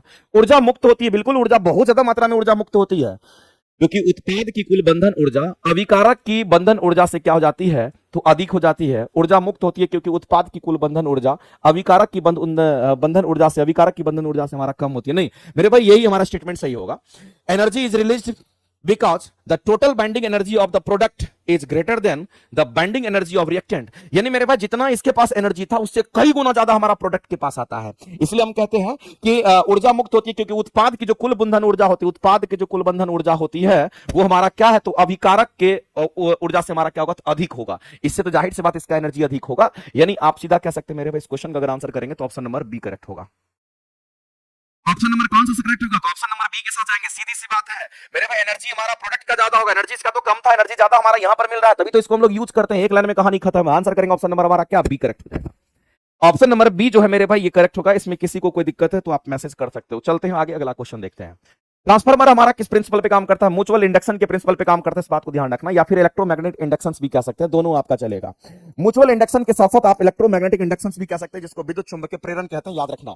इसको आप इलेक्ट्रोमैग्नेटिक इंडक्शन भी कह सकते हैं, जिसको आप विद्युत चुंबकीय प्रेरण कहते हैं, इसमें कहीं से कोई दिक्कत नहीं है, इस बात को ध्यान रखना। सेल्फ इंडक्शन पे काम नहीं करता है। विद्युत धारा का उसमें प्रभाव लेना, विद्युत धारा के उसमें प्रभाव पे कौन काम करता है, गर्म करते हैं, इलेक्ट्रिसिटी देते हैं, गर्म हो जाता है। जैसे कि आप घर उड़ में आयरन करते हैं तो आयरन हमारा विद्युत धारा के उसमें प्रभाव पे काम करता है, तो ये भी ऑप्शन हमारा नहीं होगा। ये तो कई बार बता चुके हैं ट्रांसफार्मर का सिद्धांत। आगे चलते हैं, अगला है कि निम्न में से कौन सा विद्युत चुंबकीय तरंग नहीं, बताइए। तो मेरे भाई कितनी बार बता चुके हैं, एक एक बच्चे को रटा हुआ रहना चाहिए और इस पर क्वेश्चन हमेशा आते रहता है। अगर हम विद्युत चुंबकीय तरंग की अगर हम बात करते हैं तो आप एक बात जान लीजिए, विद्युत चुंबकीय तरंग की अगर हम बात करते हैं तो ये विद्युत चुंबकीय तरंग को हम लोग क्या कहते हैं, इलेक्ट्रोमैग्नेटिक वेव के नाम से हम लोग जानते हैं। इसको इलेक्ट्रोमैग्नेटिक वेव कहते हैं। इसका मतलब इसमें इलेक्ट्रिक फील्ड और मैग्नेटिक फील्ड दोनों प्रेजेंट होता है। मैंने इसके बारे में डिटेल आपको बताया। इलेक्ट्रोमैग्नेटिक वेव हमारा कैसा होता है, अनुप्रस्थ तरंग होती है, इस बात को ध्यान रखना।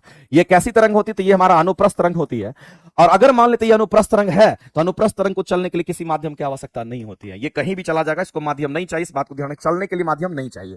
दूसरी बात, विद्युत चुंबकीय तरंग मेरे भाई कैसा होता है, हमारा आवेशीन होता है, इस पर कोई आवेश नहीं होता, इस बात को आप ध्यान रखेंगे, ये आवेशीन होता है। और विद्युत चुंबकीय तरंग आपको याद रखना, सबसे पहले तो गामा रे, दूसरा हमारा क्या होगा तो कहेंगे एक्सरे, और तीसरा की अगर बात करते हैं तो हमारा यूवी रे की बात करता है, अल्ट्रावायलेट रे की बात करता है, चौथा की अगर बात करते हैं जिसको दृश्य प्रकाश यानी कि विजिबल रे हम लोग कह रहे हैं।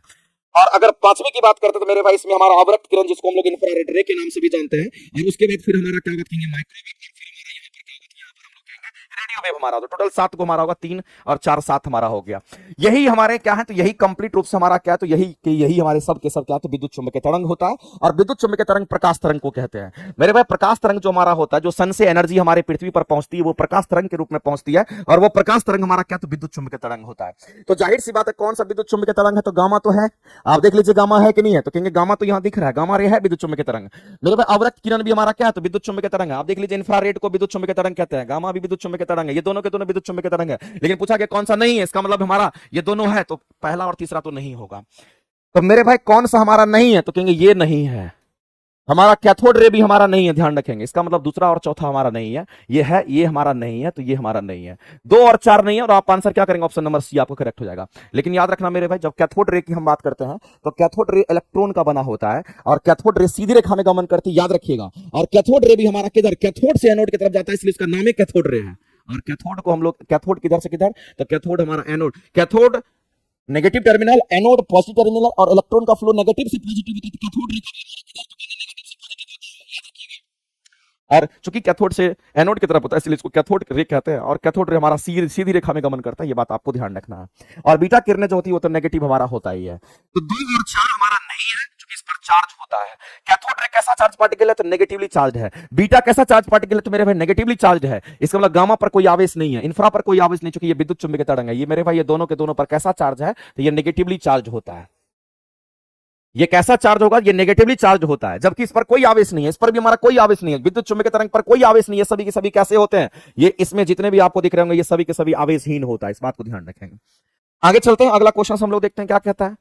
अगला क्वेश्चन हमारा क्या, तो नाइट्रोजन का रिएक्शन किसके साथ, तो हाइड्रोजन के साथ अगर कराते हैं तो अमोनिया का निर्माण होता है। मेरे भाई इस प्रोसेस को हम लोग क्या कहते हैं, हैवर्स विधि कहते हैं। तो आपको ध्यान रखना अमोनिया बनाने की जो विधि होती है उसको क्या कहते हैं, तो एक लाइन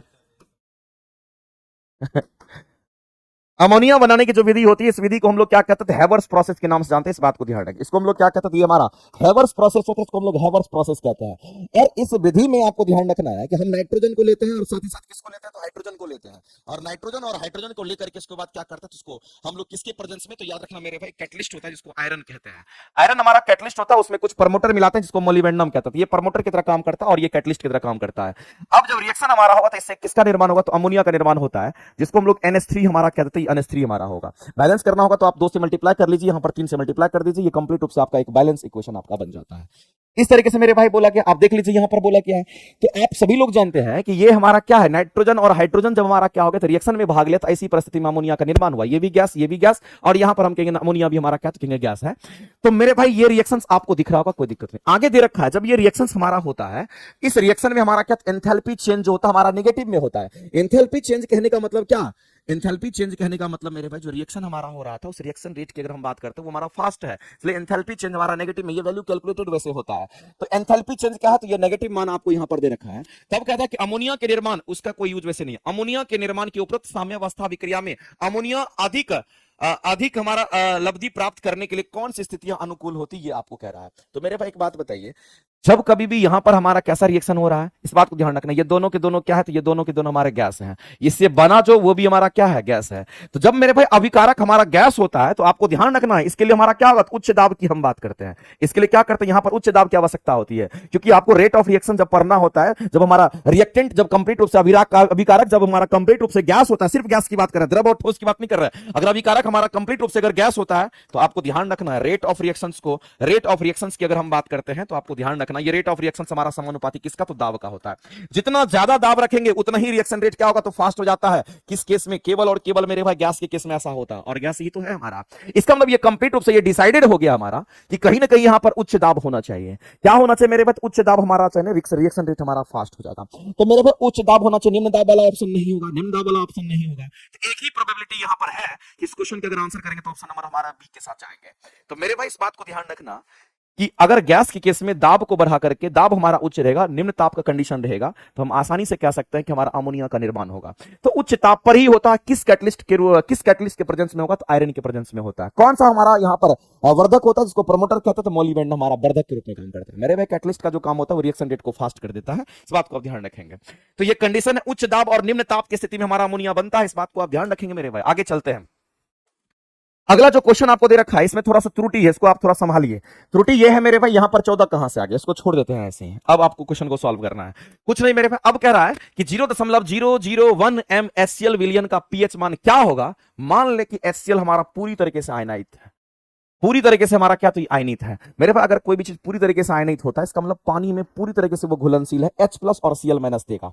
तो मेरे पास अगर मान लेते हैं कि HCl हमारा क्या हो रहा है, अगर हम HCl की बात करते हैं इसको हाइड्रोक्लोरिक अम्ल कहते हैं। जो HCl हमारा होगा, HCl हमारा पूरी तरीके से आयनित है। ये कैसा आयनित है मेरे भाई, ये पूरी तरीके से आयनित है, इस बात को आप ध्यान रखेंगे।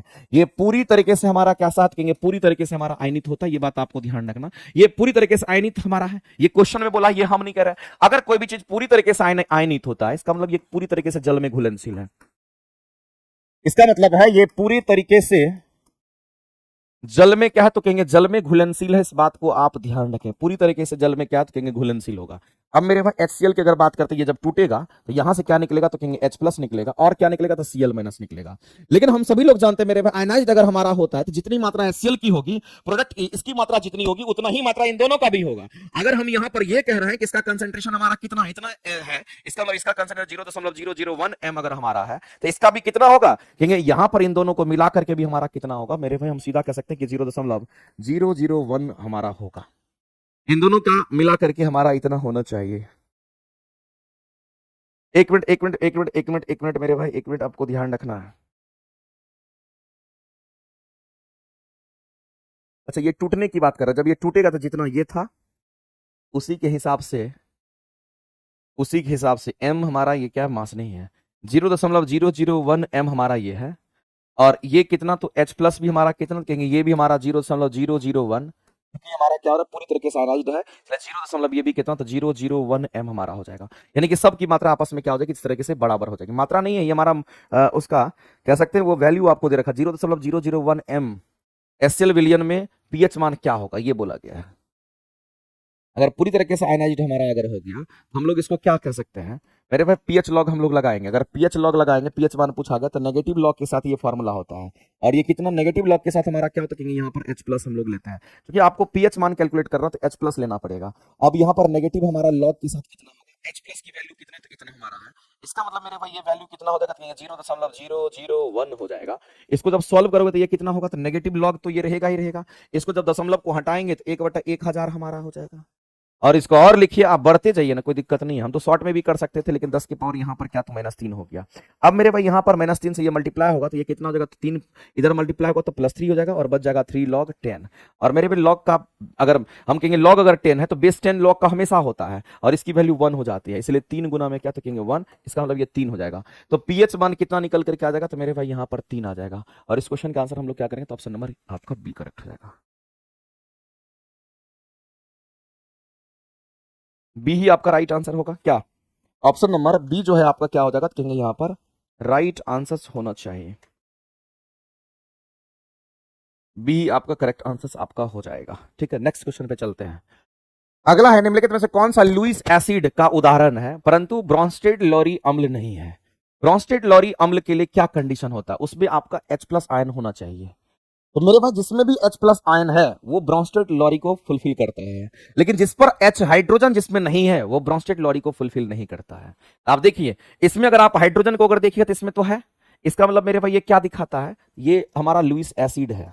ये क्या है, कहेंगे ये हमारा एसिड भी है जिसको लुईस एसिड कहेंगे, इसमें ये भी है, साथ साथ इसमें हाइड्रोजन है, इसका मतलब ये किसको रिप्रेजेंट करता है, तो आपको ध्यान रखना है ये ब्रोंस्टेड हमारा लॉरी थ्योरी को रिप्रेजेंट करता है। तो ब्रोंस्टेड लॉरी थ्योरी के लिए हम कहेंगे ये भी हमारा है, ये अम्ल हमारा एसिड है, ब्रोंस्टेड लॉरी एसिड भी हमारा है, इसमें कोई दिक्कत नहीं है, क्योंकि इसमें H है इसीलिए की हम बात कर रहे हैं, इसके लिए H होना जरूरी होता है।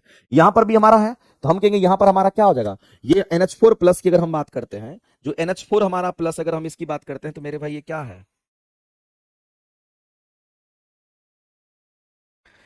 अगर इसमें H प्लस की अगर हम बात करते हैं मेरे भाई तो हम लोग क्या कहेंगे, यहाँ H प्लस हमारा है, इसका मतलब हमारा क्या होगा, तो हम कहेंगे यहाँ पर H प्लस अगर हमारा है तो हम कहेंगे यहाँ पर। और दूसरी बात, ये लुईस एसिड नहीं है, इस बात को ध्यान रखना, ये लुईस एसिड हमारा नहीं है, ये लुईस एसिड हमारा नहीं है, ये लुईस बेस है, ये लुईस एसिड नहीं है, ये क्या है, तो कहेंगे ये हमारा लुईस बेस होता है, इसको लुईस बेस कहते हैं, इस बात को ध्यान रखना। अगर हम बात करते हैं यहाँ पर हाइड्रोजन अगर हमारा है तो इसका मतलब ये क्या होगा, तो कहेंगे यहाँ पर भी हमारा Bronsted Lowry, Bronsted Lowry acid हमारा ये क्या, तो चूंकि हाइड्रोजन है तो ये हमारा होगा। अगर BF3 की अगर हम बात करते हैं, ये लुईस एसिड होता है, इसको क्या कहेंगे मेरे भाई, तो ये हमारा लुईस एसिड होता है, इस बात को ध्यान रखना, ये होता है, इसका मतलब ये ब्रोंस्टेड लॉरी एसिड नहीं होगा, ये ब्रोंस्टेड लॉरी एसिड हमारा ये नहीं होगा, ध्यान रखना है। तो यहां पर अगर आप मैच कराएंगे तो कौन सा आंसर करेंगे, ऑप्शन नंबर आपका सी चला जाएगा, क्योंकि आपसे बोला गया है कि कौन सा लुईस एसिड है लेकिन ये नहीं है, ये अम्ल नहीं है, जिसमें हाइड्रोजन नहीं है वो नहीं होगा। आंसर करेंगे ऑप्शन नंबर हमारा ये करेक्ट। ठीक है, ब्रोंस्टेड लॉरी एसिड की अगर बात करते हैं तो ये हाइड्रोजन डोनेट करता है, ध्यान रखेंगे। और अगर कोई भी केमिकल फॉर्मूला होगा तो उसमें हमारा क्या होगा, तो कहेंगे हाइड्रोजन एटम प्रेजेंट होता है। यानी कहने का मतलब किसी को ब्रोंस्टेड लॉरी एसिड होने के लिए उसमें हाइड्रोजन एटम का होना जरूरी होता है, इस बात को ध्यान रखेंगे। यहां हाइड्रोजन एटम है इसका मतलब ये है, यहां पर हाइड्रोजन एटम है इसका मतलब ये है, यहां हाइड्रोजन एटम नहीं है इसका मतलब ये हमारा ये नहीं है, ब्रोंस्टेड लॉरी एसिड हमारा नहीं है, इस बात को ध्यान रखेंगे। आगे चलते हैं, अगला क्वेश्चन आपका दे रखा है और इसमें बोला गया है कि जब KMnO4 की हम बात करते हैं, यानी कि KMnO4 की बात करते हैं, इसका रिएक्शन किसके साथ करा दिया जाता है? तो KMnO4 का रिएक्शन मेरे भाई किसके साथ करा दिया गया? तो KMnO4 अम्लीय माध्यम में किसके साथ? ऑक्जेलिक एसिड, जिसको C2H2CO4 कहते हैं, इसके साथ अभिक्रिया करता है। तो मेरे भाई KMnO4 का जो रिएक्शन है वो किसके साथ रिएक्शन में भाग लेगा? H2C2O4, जिसको हम लोग क्या कह रहे हैं? ऑक्जेलिक एसिड कहते हैं। जो टमाटर वगैरह में होता है, पालक में होता है ऑक्जेलिक एसिड, उसका केमिकल फॉर्मूला ये होता है। ये हमारा क्या, तो कहेंगे पोटेशियम परमैंगनेट की बात करते हैं, जो कि एक अच्छा ऑक्सीडाइजिंग एजेंट होता है। जब इन दोनों का मेरे भाई रिएक्शन होता है, इस रिएक्शन से क्या प्राप्त होता है? तो इस रिएक्शन से जो हमें प्राप्त होता है, क्या प्राप्त होगा? तो कहेंगे यहाँ पर MnSO4 हमारा बनता है। इससे क्या बनेगा? तो MnSO4 बनता है और साथ ही साथ यहां से कार्बन डाइऑक्साइड गैस हमारा बाहर निकलता है। मेरे भाई इस बात को ध्यान रखना है, इस रिएक्शन में आपको यह और आपसे कह रहा है कि बताइए, अगर ये अभिक्रिया करता है, अगर ये दोनों अभिक्रिया करता है, यानी कि आपका KMnO4 जो अम्लीय माध्यम हमारा होता है, ये किसके साथ? तो हमारा ऑक्जेलिक एसिड के साथ। अम्लीय माध्यम में ऑक्जेलिक एसिड, ये अम्लीय माध्यम ये है, ऑक्जेलिक एसिड के साथ रिएक्शन जब हमारा KMnO4 करता है, तो ये इसका निर्माण कर लेता है इस तरीके से, ये इसका निर्माण कर लेता है इस तरीके से, और पोटेशियम वगैरह भी हमारा क्या होता है, यहां से हमारा बाहर निकलेगा, उसको छोड़िए। तो मेरे भाई यहां पर आपसे पूछा गया है कि आपको यह बताना है कि KMnO4 में मैग्नीज का, किसका? तो मैग्नीज का ऑक्सीकरण अवस्था क्या होगा। हम सिर्फ मैग्नीज वाले को छूछा करेंगे, दूसरा किसी को छुएंगे नहीं। हम कहेंगे अगर मैग्नीज वाले को अगर देखते हैं, इसका ऑक्सीडेशन स्टेट निकालना है, अगर इसका ऑक्सीडेशन स्टेट निकालना है, इसको एक्स मान लीजिए। ऑक्सीजन का कितना होता है? -2 होता है। कितने ऑक्सीजन है? तो कहेंगे 4 गो है। और इधर हमारा पोटासियम है, पोटासियम का कितना? तो +1 होता है। वैल्यू क्या कर दीजिए? 0। एक्स का वैल्यू कैलकुलेट कर 4 दूनी 8, उधर जाएगा तो हमारा कितना हो जाएगा? तो +8, +8 में से एक घटेगा तो हमारा +7 हो जाएगा। इसका ना इस मैग्नीज का जो ऑक्सीडेशन स्टेट हमारा वो +7 है, और यहां पर इस मैग्नीज का जो ऑक्सीडेशन स्टेट है वो +7 है। अब मेरे भाई यहां पर पहुंचते हैं और इसको मान लेते हैं, ये हमारा क्या? एक्स है। ये हमारा क्या? तो कहेंगे यहां पर एक्स है। सल्फर का अगर हम लोग को निकालना पड़ेगा तो निकाल सकते हैं, क्योंकि हम लोग यहां पर जान चुके हैं मेरे भाई कि मैग्नीज का ऑक्सीडेशन स्टेट कितना होता है? +7 होता है। जब हम लोग ये जान चुके हैं, यहां पर +7 हमारा होगा।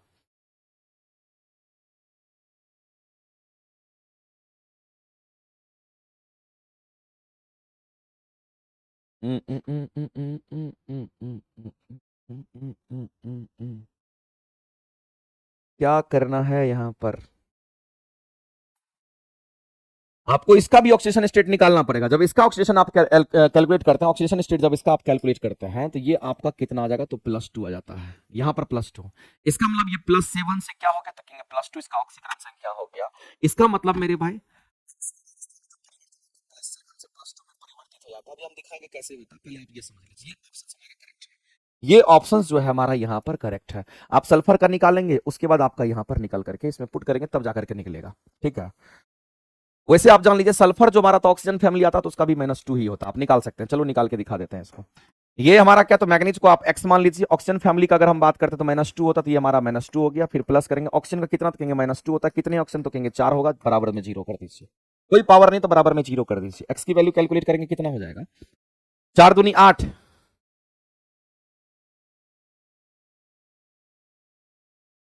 कितना हो जाएगा जी? 4 दूनी 8, 4 दूनी 8, उधर जाएगा 8 हो गया।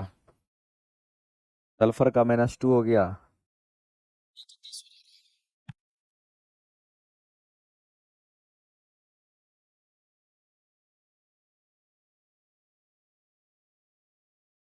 1 मिनट में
एक्चुअली में ये 2-3 स्टेप में हमारा सॉल्व होता है। जब 2-3 स्टेप में इसको सॉल्व करेंगे ना, तब ये चीज निकल करके आता है। क्योंकि ये कंप्लीट रूप से हमारा बाय प्रोडक्ट यहाँ पे नहीं है, हम लोग कहेंगे और भी चीज हमें यहाँ पे प्राप्त होता है, इसीलिए ये चीज क्लियरिटी के साथ यहाँ पर नहीं आता है। जैसा कि यहाँ पर दे रखा है, इसमें ऑक्सीडेशन स्टेट हमारा +7 से कहा तो +2 हो जाएगा। यानी कहने का मतलब ऑक्सीकरण संख्या जो है हमारा कितना, तो +7 से +2 होता हुआ तो दिख रहा है। ये रिएक्शन में भी इस तरीके से बताएगा, लेकिन 2-3 स्टेप में वो रिएक्शन हमारा होता है।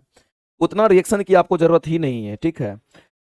ये हमारा क्या है, तो उतना बड़ा चीज हम आप डिस्कस करने के लिए नहीं आएंगे, तो हम सीधा कहेंगे S7+ से हमारा ये होता है, और भी चीजें हमारा है तो उसके बाद ये चेक होता है, ध्यान रखेंगे। इसको हम लोग +2 पर लेकर के जाए, तो यहां से हमारा ऑक्सीडेशन स्टेट हमारा +7 से +2 हमारा हो गया। इसका मतलब कहीं ना कहीं हम लोग यहाँ पर कह सकते हैं ऑक्सीजन अवस्था जो होगा हमारा +2 से +7 हो गया, इसमें परिवर्तित हो गया।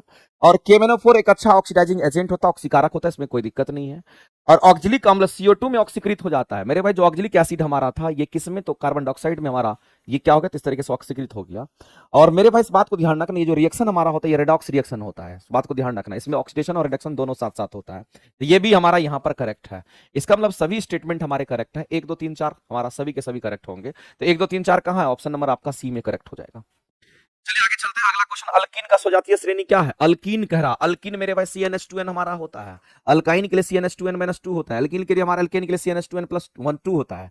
मेरे भाई यहाँ पर टॉलेंस रिएजेंट की अगर हम बात करते हैं तो आपको एक बात ध्यान रखना है, हम किसकी बात करते हैं, तो हम यहाँ पर टॉलेंस रिएजेंट की हम बात करते हैं। ये जो हमारा टॉलेंस रिएजेंट होता है इसका इस्तेमाल कहाँ पे करते हैं, तो मेरे भाई एल्डिहाइड और कीटोन को क्या करता है, तो ये अलग करने के लिए इसका इस्तेमाल करते हैं। तो इसको हम लोग कहते हैं कि ये हमारा किसको अलग करता है, तो आपको ध्यान रखना है एल्डिहाइड तथा एल्डिहाइड की तो हम बात करेंगे ही करेंगे, साथ साथ ये किसको अलग करता है, तो एल्डिहाइड को अलग करता है। और साथ ही साथ मेरे भाई यहां पर ध्यान रखना है कि अल्फा हाइड्रोक्सिल कीटोन को ये क्या करता है, तो अलग करता है। इस रिएजेंट की हम बात करते हैं। ये मेरे भाई एक तो इसको अलग करता है, दूसरा इसको अलग करता है, इस बात को ध्यान रखेंगे। टॉलेंस रिएजेंट से हम लोग किसका पता लगाते हैं, तो एल्डिहाइड और कीटोन का पता लगाते हैं। सिंपल कीटोन नहीं, अल्फा हाइड्रोक्सिल कीटोन का पता लगाते हैं। इनसे हम लोग क्या, तो एल्डिहाइड का पता लगाते हैं, अल्फा हाइड्रोक्सिल कीटोन का पता लगाते हैं, ये बात आपको ध्यान है। लेकिन ये अल्फा हाइड्रोक्सिल सिंपल कीटोन नहीं होना चाहिए। अगर कीटोन कह रहा है तो सिंपल कीटोन का ये पता नहीं लगाता, इस बात को ध्यान रखेंगे इस रिएजेंट्स के माध्यम से। तो मेरे भाई अगर आपसे पूछा गया है कि यहां पर टॉलेंस अभिकर्मक जो हमारा होता है, इसको हम लोग मेरे भाई यहां पर क्या कहते हैं, सिल्वर मिरर टेस्ट भी कहते हैं, सिल्वर मिरर टेस्ट भी कहा जाता है। इसका नाम क्या है, तो इसको हम लोग मिरर टेस्ट भी कहते हैं, सिल्वर मिरर टेस्ट भी कहा जाता है, याद रखिएगा इसको सिल्वर मिरर टेस्ट के नाम से भी हम लोग जानते हैं।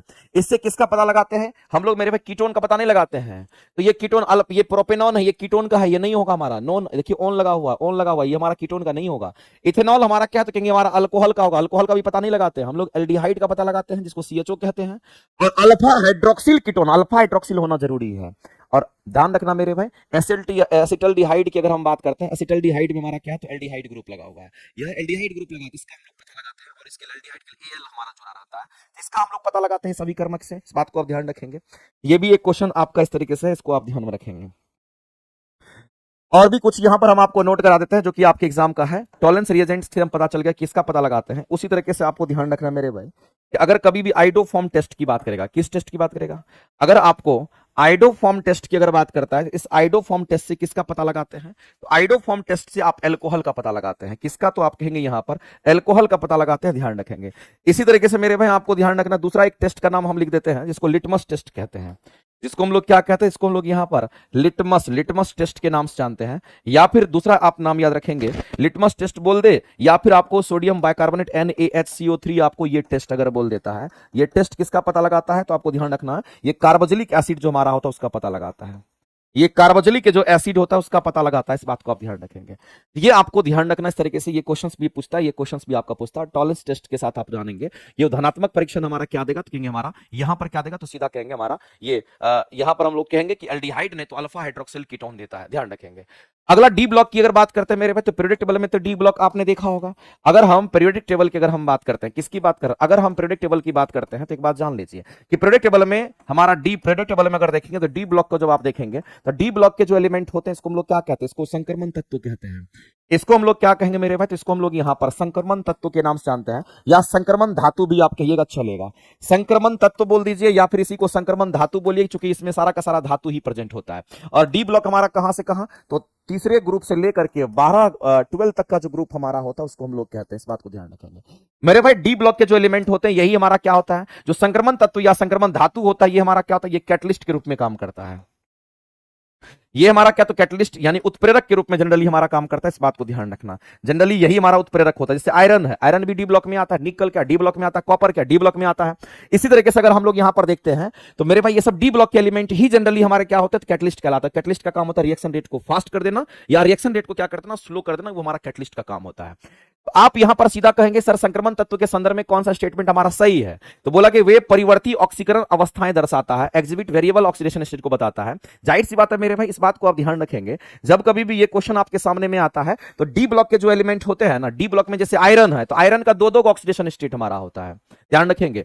तो मेरे भाई जैसे उसकी वैलेंस इलेक्ट्रॉन की अगर बात करते हैं दो दो होता है, जब वो दो दो होगा तो जाहिर सी बात उसका ऑक्सीडेशन स्टेट भी हमारा क्या होगा, तो कहेंगे अल दो दो होगा। तो आपको ध्यान रखना है डी ब्लॉक जो हमारा होता है ये किसको दिखाता है, तो ये वेरिएबल ऑक्सीडेशन स्टेट को दिखाता है। इसका कोई पर्टिकुलर एक ऑक्सीडेशन स्टेट नहीं होता है, ये वेरिएबल ऑक्सीडेशन स्टेट को दर्शाता है, वेरिएबल ऑक्सीडेशन स्टेट को बताता है, इस बात को ध्यान रखेंगे। स्टेट को ये दर्शाता है, ये चीज आपको ध्यान रखना है, वेरिएबल ऑक्सीडेशन स्टेट को ये दर्शाता है, ध्यान रखेंगे। इसीलिए ये परिवर्ती ऑक्सीकरण अवस्था को दर्शाता, कोई दिक्कत नहीं है। और ये रंगीन आयन भी बनाते हैं मेरे भाई, और साथ ही साथ इसमें कैसा गुण होता है, तो कहेंगे इसमें कैटलिस्ट का गुण होता है, कैटेलिटिक प्रॉपर्टीज होता है इसमें। ये सभी के सभी करेक्ट है। तो इस क्वेश्चन का आप आंसर क्या करेंगे, तो ऑप्शन नंबर डी आपका राइट हो जाएगा। इस क्वेश्चन के लिए जो आंसर करेंगे ऑप्शन नंबर डी आपका क्या हो जाएगा, तो कहेंगे यहां पर राइट हो जाएगा। चलते हैं आगे, अगला क्वेश्चन मेरे भाई मिलान करना है, और मिलान करके आप बताइए। पहला क्वेश्चन कह रहा है कि मिलान करना है। आयनिक बंधन की बात करते हैं तो आप लोग जानते हैं कि आयनिक बंधन का निर्माण कब होता है, तो आयनिक बंधन का जो निर्माण हमारा होता है किसके किसके बीच में बनता है, तो याद रखना ये धातु और अधातु के बीच में बनता है। एक धातु होगा, दूसरा क्या होगा, अधातु। अधातु और अधातु के बीच जो हमारा बंधन बनता है उसको हम लोग क्या कहते हैं, आयनिक बंधन कहते हैं। आयनिक बंधन जल में घुलनशील होता है। जबकि कोवलेंट बॉन्ड की अगर हम बात करते हैं ये हमारा किसके किसके बीच में बनता है, याद रखना है मेरे भाई ये अधातु और अधातु के बीच में हमारा बनता है। एक अधातु दूसरा भी अधातु होगा तभी उसके बीच में ये बंधन बनता है। समझ लीजिए इसमें इलेक्ट्रॉन की साझेदारी होती है, इसमें इलेक्ट्रॉन की साझेदारी से बॉन्ड बनता है, कई बार आपको बता चुके हैं। इसमें हमारा इलेक्ट्रॉन के ट्रांसफर से बॉन्ड बनता है, इलेक्ट्रॉन के ट्रांसफर से यहां पर बॉन्ड बनता है, ये चीज आपको ध्यान है, यहां पर इलेक्ट्रॉन के ट्रांसफर से बॉन्ड बनता है। आप ही बताइए मेरे भाई इस क्वेश्चन का आंसर क्या करेंगे, तो आपके सामने दे रखा है, आप इस चीज को समझने की कोशिश कीजिए। यहां पर NaCl की बात कर रहा है, Na में सोडियम धातु है और ये अधातु है, इसका मतलब धातु अधातु हो गया तो ये आयनिक बॉन्ड का निर्माण करेगा। ये कैसा, तो कहेंगे यहां पर आयनिक बॉन्ड बनेगा, और आयनिक बॉन्ड मेरे भाई हमारा पहला था, इसका मतलब ए का हमारा क्या करेगा, तो कहेंगे ए का हमारा 3 मैच कर गया, तो ए का 3 यहां पर 3 में है तो ए का 3 मैच कर गया। ये हमारा कार्बन है, कार्बन क्या है, तो अधातु, हाइड्रोजन भी अधातु, इसका मतलब ये क्या है, तो कहेंगे यहां पर कोवलेंट बॉन्ड बनेगा। यहां पर कैसा बंधन बनेगा, तो इसको हम लोग कोवलेंट बॉन्ड कहेंगे, ये बात आपको ध्यान रखना है। तो मेरे भाई आप सीधा कह सकते हैं यहां पर आप क्या कहेंगे, तो इसका हमारा क्या मैच करेगा, तो हम कहेंगे 4 मैच कर गया। बी का हमारा क्या मैच कर रहा है, तो बी का 4 मैच कर रहा है। ए का 3 बी का 4, ए का 3 बी का 4 कहां है, तो ए का 3 बी का 4 ये नहीं है, ए का 3 बी का 4, ए का 3 बी का 4, ए का 3 बी का 4, इसका मतलब यही आंसर होने की संभावना है। बाद बाकी बचता है मेरे भाई दूसरे को अगर हम लोग देखते हैं, यहां पर हाइड्रोजन बंधन जो हमारा ऑप्शन नंबर डी में जो दे रखा है, हाइड्रोजन बंधन तो हमारा कहां पर बनेगा, H2O कहां दे रखा है, H2O यहां दे रखा है, इसमें हाइड्रोजन बॉन्ड हमारा होता है। इसमें डी का तो हमारा 1 मैच कर जाएगा, तो सी का इसका मतलब 2 मैच करेगा। तो आप देख लीजिए डी का 1 सी का 2, यहां पर आप सीधा कहेंगे डी का 1 सी का 2, यानी यही आपका आंसर करेक्ट हो जाएगा। नेक्स्ट चलते हैं आगे मेरे भाई, अगला क्वेश्चन देखते हैं क्या कहता है। आगे अगर हम लोग बढ़ते हैं तो अगला कहता है कि प्रथम कोटि की अभिक्रिया के लिए प्रारंभिक सांद्रता दोगुनी कर दी जाए तो अर्ध आयु काल हमारा क्या होगा। मेरे भाई जीरो ऑर्डर रिएक्शन नहीं है, फर्स्ट ऑर्डर रिएक्शन की हम बात करते हैं। एक दिन आपको zero order reaction, first order reaction वगैरह के बारे में बता देंगे। अगर हम फर्स्ट ऑर्डर रिएक्शन की अगर हम बात करते हैं तो एक बात आप जान लीजिएगा कि जो फर्स्ट ऑर्डर रिएक्शन हमारा होता है इसके लिए अगर अर्ध आयु काल की अगर हम बात करते हैं मेरे भाई, हाफ लाइफ जो हमारा होता है उसका वैल्यू होता है 0.693 डिवाइडेड बाय हमारा के होता है। एक तो फॉर्मूला ये होता है, दूसरा हमारा हाफ लाइफ का फॉर्मूला क्या होता है, तो दूसरा तो हमारा फॉर्मूला क्या होता है, कहेंगे यहाँ पर कुल समय जो हमारा होता है इसका रिलेशन हम लोग कहते हैं हाफ लाइफ के साथ कैसा, तो कहेंगे एन में होता है, ये होता है हमारा। तो मेरे भाई जो हाफ लाइफ हमारा होता है ना वो सिर्फ रेट कांस्टेंट पर हमारा डिपेंड करता है, इस बात को ध्यान रखना, क्योंकि आपको पता है कि के क्या है, तो इसको रेट कांस्टेंट कहते हैं, इसको हम लोग रेट कांस्टेंट के नाम से जानते हैं, इस बात को ध्यान रखें कि हमारा रेट कांस्टेंट होता है। तो हाफ लाइफ किस पर निर्भर कर रहा है, तो मेरे भाई यहां पर जो हाफ लाइफ अर्ध आयु काल होता है वो केवल और केवल किस पर निर्भर कर रहा है, तो कहेंगे रेट कांस्टेंट पर हमारा निर्भर करता है, के पर निर्भर करता है। तो यहां कह रहा है कि प्रथम कोटि का विक्रिया रहे कि किसी कोटि का विक्रिया रहे फर्क नहीं पड़ता है। तो मेरे भाई कह रहा है कि प्रारंभिक सांद्रता अगर दोगुनी कर दी जाए तो अर्ध आयु काल क्या होगा, सांद्रता पर निर्भर नहीं करता, ये केवल और केवल रेट कांस्टेंट पर निर्भर करता है। हाफ लाइफ कहीं पर भी मेरे भाई हम देख रहे हैं कि यहां पर सांद्रता पर निर्भर नहीं करता है, इस बात को ध्यान रखेंगे। अगर ये सांद्रता पर निर्भर नहीं करता इसका मतलब है इसमें कोई परिवर्तन नहीं होगा, हम कहेंगे सीधा का मेरे भाई कितना भी गुना कर दीजिए अपरिवर्तित रहेगा, क्योंकि हाफ लाइफ जो हमारा सांद्रता पर निर्भर नहीं करता। आंसर करेंगे सी, हाफ लाइफ केवल और केवल हमारा रेट कांस्टेंट का क्या, तो उल्टा होता है, रेट कांस्टेंट का उल्टा, अगर ये दो गुना तो ये आधा, ये अगर आधा तो ये दो गुना। उसके बाद आता है हमारा फ्रैंकल डिफेक्ट की बात करते हैं मेरे भाई। फ्रैंकल डिफेक्ट की हमारा अगर बात होता है तो फ्रैंकल डिफेक्ट की बात करते हैं, आपको ध्यान रखना शॉर्ट की डिफेक्ट फ्रैंकल डिफेक्ट हमारा होता है, लेकिन ये 12th का चीज, इस बात को आप ध्यान रखेंगे। अगर हम लोग फ्रैंकल डिफेक्ट की अगर हम बात करते हैं तो आपको ये बात ध्यान रखना है, ये जो हमारा फ्रैंकल डिफेक्ट हमारा होता है इसमें क्या होता है, तो फ्रैंकल डिफेक्ट हमारा क्या है, तो इंटरनल स्ट्रक्चर के ऊपर हम लोग को बात करना होता है इसमें। तो फ्रैंकल डिफेक्ट शॉर्ट की डिफेक्ट हमारा होता है, इसे मान लेते हैं कोई भी हमारा क्या है, एटम है, और उस एटम का जो इंटरनल स्ट्रक्चर हमारा होगा कुछ ऐसा होगा। इसमें कुछ चीज हमारा प्लस होगा तो कुछ चीज हमारा क्या होगा, तो माइनस भी होगा, कुछ प्लस होगा तो कुछ माइनस भी होगा, कुछ प्लस होगा तो कुछ माइनस भी होगा, कुछ प्लस होगा तो कुछ माइनस भी होगा, कुछ प्लस होगा तो कुछ माइनस भी हमारा होता है। इस तरीके से कुछ प्लस होगा तो कुछ माइनस, कुछ प्लस तो कुछ माइनस, कुछ प्लस तो कुछ माइनस, ये हमारा इस तरीके से हाईली अरेंज्ड होता है, प्लस माइनस ऐसे अरेंज होता है। प्लस माइनस हमारा क्या होगा, कि ये पूरी तरीके से ये अरेंज होता है, ये बात आपको ध्यान रखना, प्लस माइनस करके अरेंज होता है। तो अगर हम फ्रैंकल डिफेक्ट की बात करते हैं तो इसमें क्या होता है मेरे भाई, तो जो हमारे प्लस आयंस होते हैं वो बाहर निकल जाते हैं, और जो माइनस होते हैं ये यहीं पर हमारा फिक्स रह जाता है, इस बात को ध्यान रखें। तो यहां पर क्या होगा, इस जगह पर हमारा क्या होता है, खाली जगह यहां पर रह जाता है। तो मेरे भाई आपको ध्यान रखना, फ्रैंकल डिफेक्ट हमारा क्या होता है, आयनिक क्रिस्टल में क्या पाया जाता है, जिनमें धनायन और ऋणायन के आकार में बड़ा अंतर होता है और यह सामान्य संख्या को कम कर देता है। मेरे भाई अगर मान लेते कि पॉजिटिव चीज हमारा बाहर निकल जाएगा तो यहाँ का खाली स्थान हो जाएगा, और इसकी जो डेंसिटी होगी वो क्या होगी, तो इसकी जो डेंसिटी होगी, इसकी डेंसिटी की अगर बात करते हैं तो ये डेंसिटी इसका क्या होगा, कि यहाँ पर हमारा घट जाएगा, इसकी डेंसिटी यहां पर क्या होगी, तो हमारा ये घट जाएगा। और जब डेंसिटी घटेगा तो राइट सी बात, इसका कोऑर्डिनेशन नंबर क्या होगा, जो कोऑर्डिनेशन नंबर की अगर हम बात करते हैं, ये 12th का चीज, इस बात को मैं फिर से कह देना चाहता हूं, इसका जो कोऑर्डिनेशन नंबर होगा वो हमारा घट जाता है। जिसका डेंसिटी ज्यादा उसका कोऑर्डिनेशन नंबर ज्यादा, जिसका डेंसिटी कम उसका कोऑर्डिनेशन हमारा कम होता है। तो हम लोग कहेंगे इसमें बड़ा अंतर हमारा होता है, आकार में बड़ा अंतर हमारा हो जाएगा, धनायन और ऋणायन के आकार में बड़ा अंतर होता है, और समन्वय संख्या क्या होता है, इसका कम हो जाता है, इस बात को ध्यान रखेंगे। आगे चलते हैं, अगला क्वेश्चन हमारा निम्नलिखित में से कौन सा प्रकृति हमारा नेचुरल पॉलीमर नहीं है, तो मेरे भाई टेफ्लॉन क्या है, तो मैनमेड पॉलीमर होता है, इसको हम लोग कहते हैं ये सिंथेटिक पॉलीमर होता है। जबकि सेलुलोज की बात करते हैं जो कि हमारा कोशिका भित्ति में पाया जाता है, अगर प्रोटीन की बात करते हैं, कार्बोहाइड्रेट की बात करते हैं, ये सब क्या है, ये सब नेचुरल पॉलीमर का एग्जांपल होगा। लेकिन टेफ्लॉन जो हमारा होता है ये बनता है किससे बनता है, तो पॉलीटेट्राफ्लोरोइथिलीन से टेफ्लॉन बनाया जाता है, और टेफ्लॉन इससे हमारा क्या बनता है, नॉन स्टिक जो बर्तन होता है वो टेफ्लॉन से ही तो बनता है। तो ये सिंथेटिक पॉलीमर है, हमारा बनाया जाता है, इस बात को ध्यान रखेंगे। मेरे भाई अगला क्वेश्चन हमारा है कि बफर सॉल्यूशन का जो मुख्य लक्षण है वो क्या है, तो बफर सॉल्यूशन कहने का मतलब हमारा क्या होगा मेरे भाई, इस बात को ध्यान रखना। अगर हम बफर सॉल्यूशंस की हम बात करते हैं, किसकी बात कर रहे हैं, अगर हम बफर सॉल्यूशन की बात करते हैं तो ये बफर सॉल्यूशन क्या करता है, अगर बफर सॉल्यूशन में अगर आप थोड़ा सा मात्रा में एसिड और थोड़ा मात्रा में अगर आप बेस को मिलाते हैं तो उसके पीएच मान में कोई अंतर नहीं होने देता है। तो मेरे पास बफर सॉल्यूशन का कार्य क्या होता है, इसके कार्य की अगर बात करते हैं, अगर आप कहेंगे थोड़ा सा मात्रा में, किस मात्रा की अगर बात करते हैं, थोड़ी सी मात्रा में एसिड और बेस को मिलाने से, एसिड और बेस को मिलाने, थोड़ी मात्रा में एसिड और बेस को मिलाने से, एसिड और बेस को क्या करने से, तो मिलाने से, थोड़ी मात्रा में एसिड और बेस को मिलाने से आपको ध्यान रखें कि पीएच का जो लेवल होगा, पीएच का लेवल मेरे भाई, पीएच का जो लेवल होगा वो कैसा होगा, तो हमारा पीएच का जो लेवल होगा वो हमारा कैसा, तो नियंत्रित होता है। पीएच का लेवल हमारा नियंत्रित होता है, कंट्रोल होता है, इस बात को ध्यान रखें, उसमें कोई परिवर्तन नहीं आता है।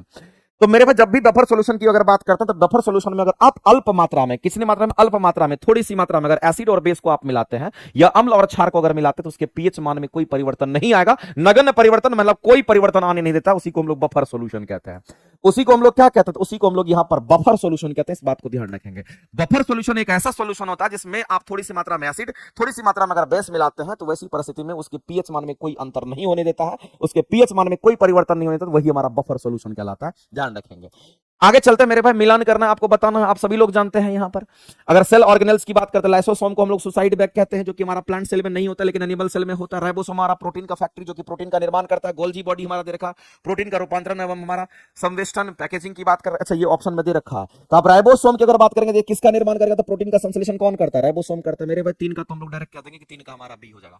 अगर 3 का हमारा बी हो गया तो 3 का तो बी होना चाहिए, यहाँ 3 का डी दे रखा नहीं है, यहाँ 3 का ए है नहीं है, 3 का क्या होगा, तो बी होगा, तो यही आंसर होने की संभावना है। आप ऐसे भी बना सकते थे, कोई दिक्कत नहीं है।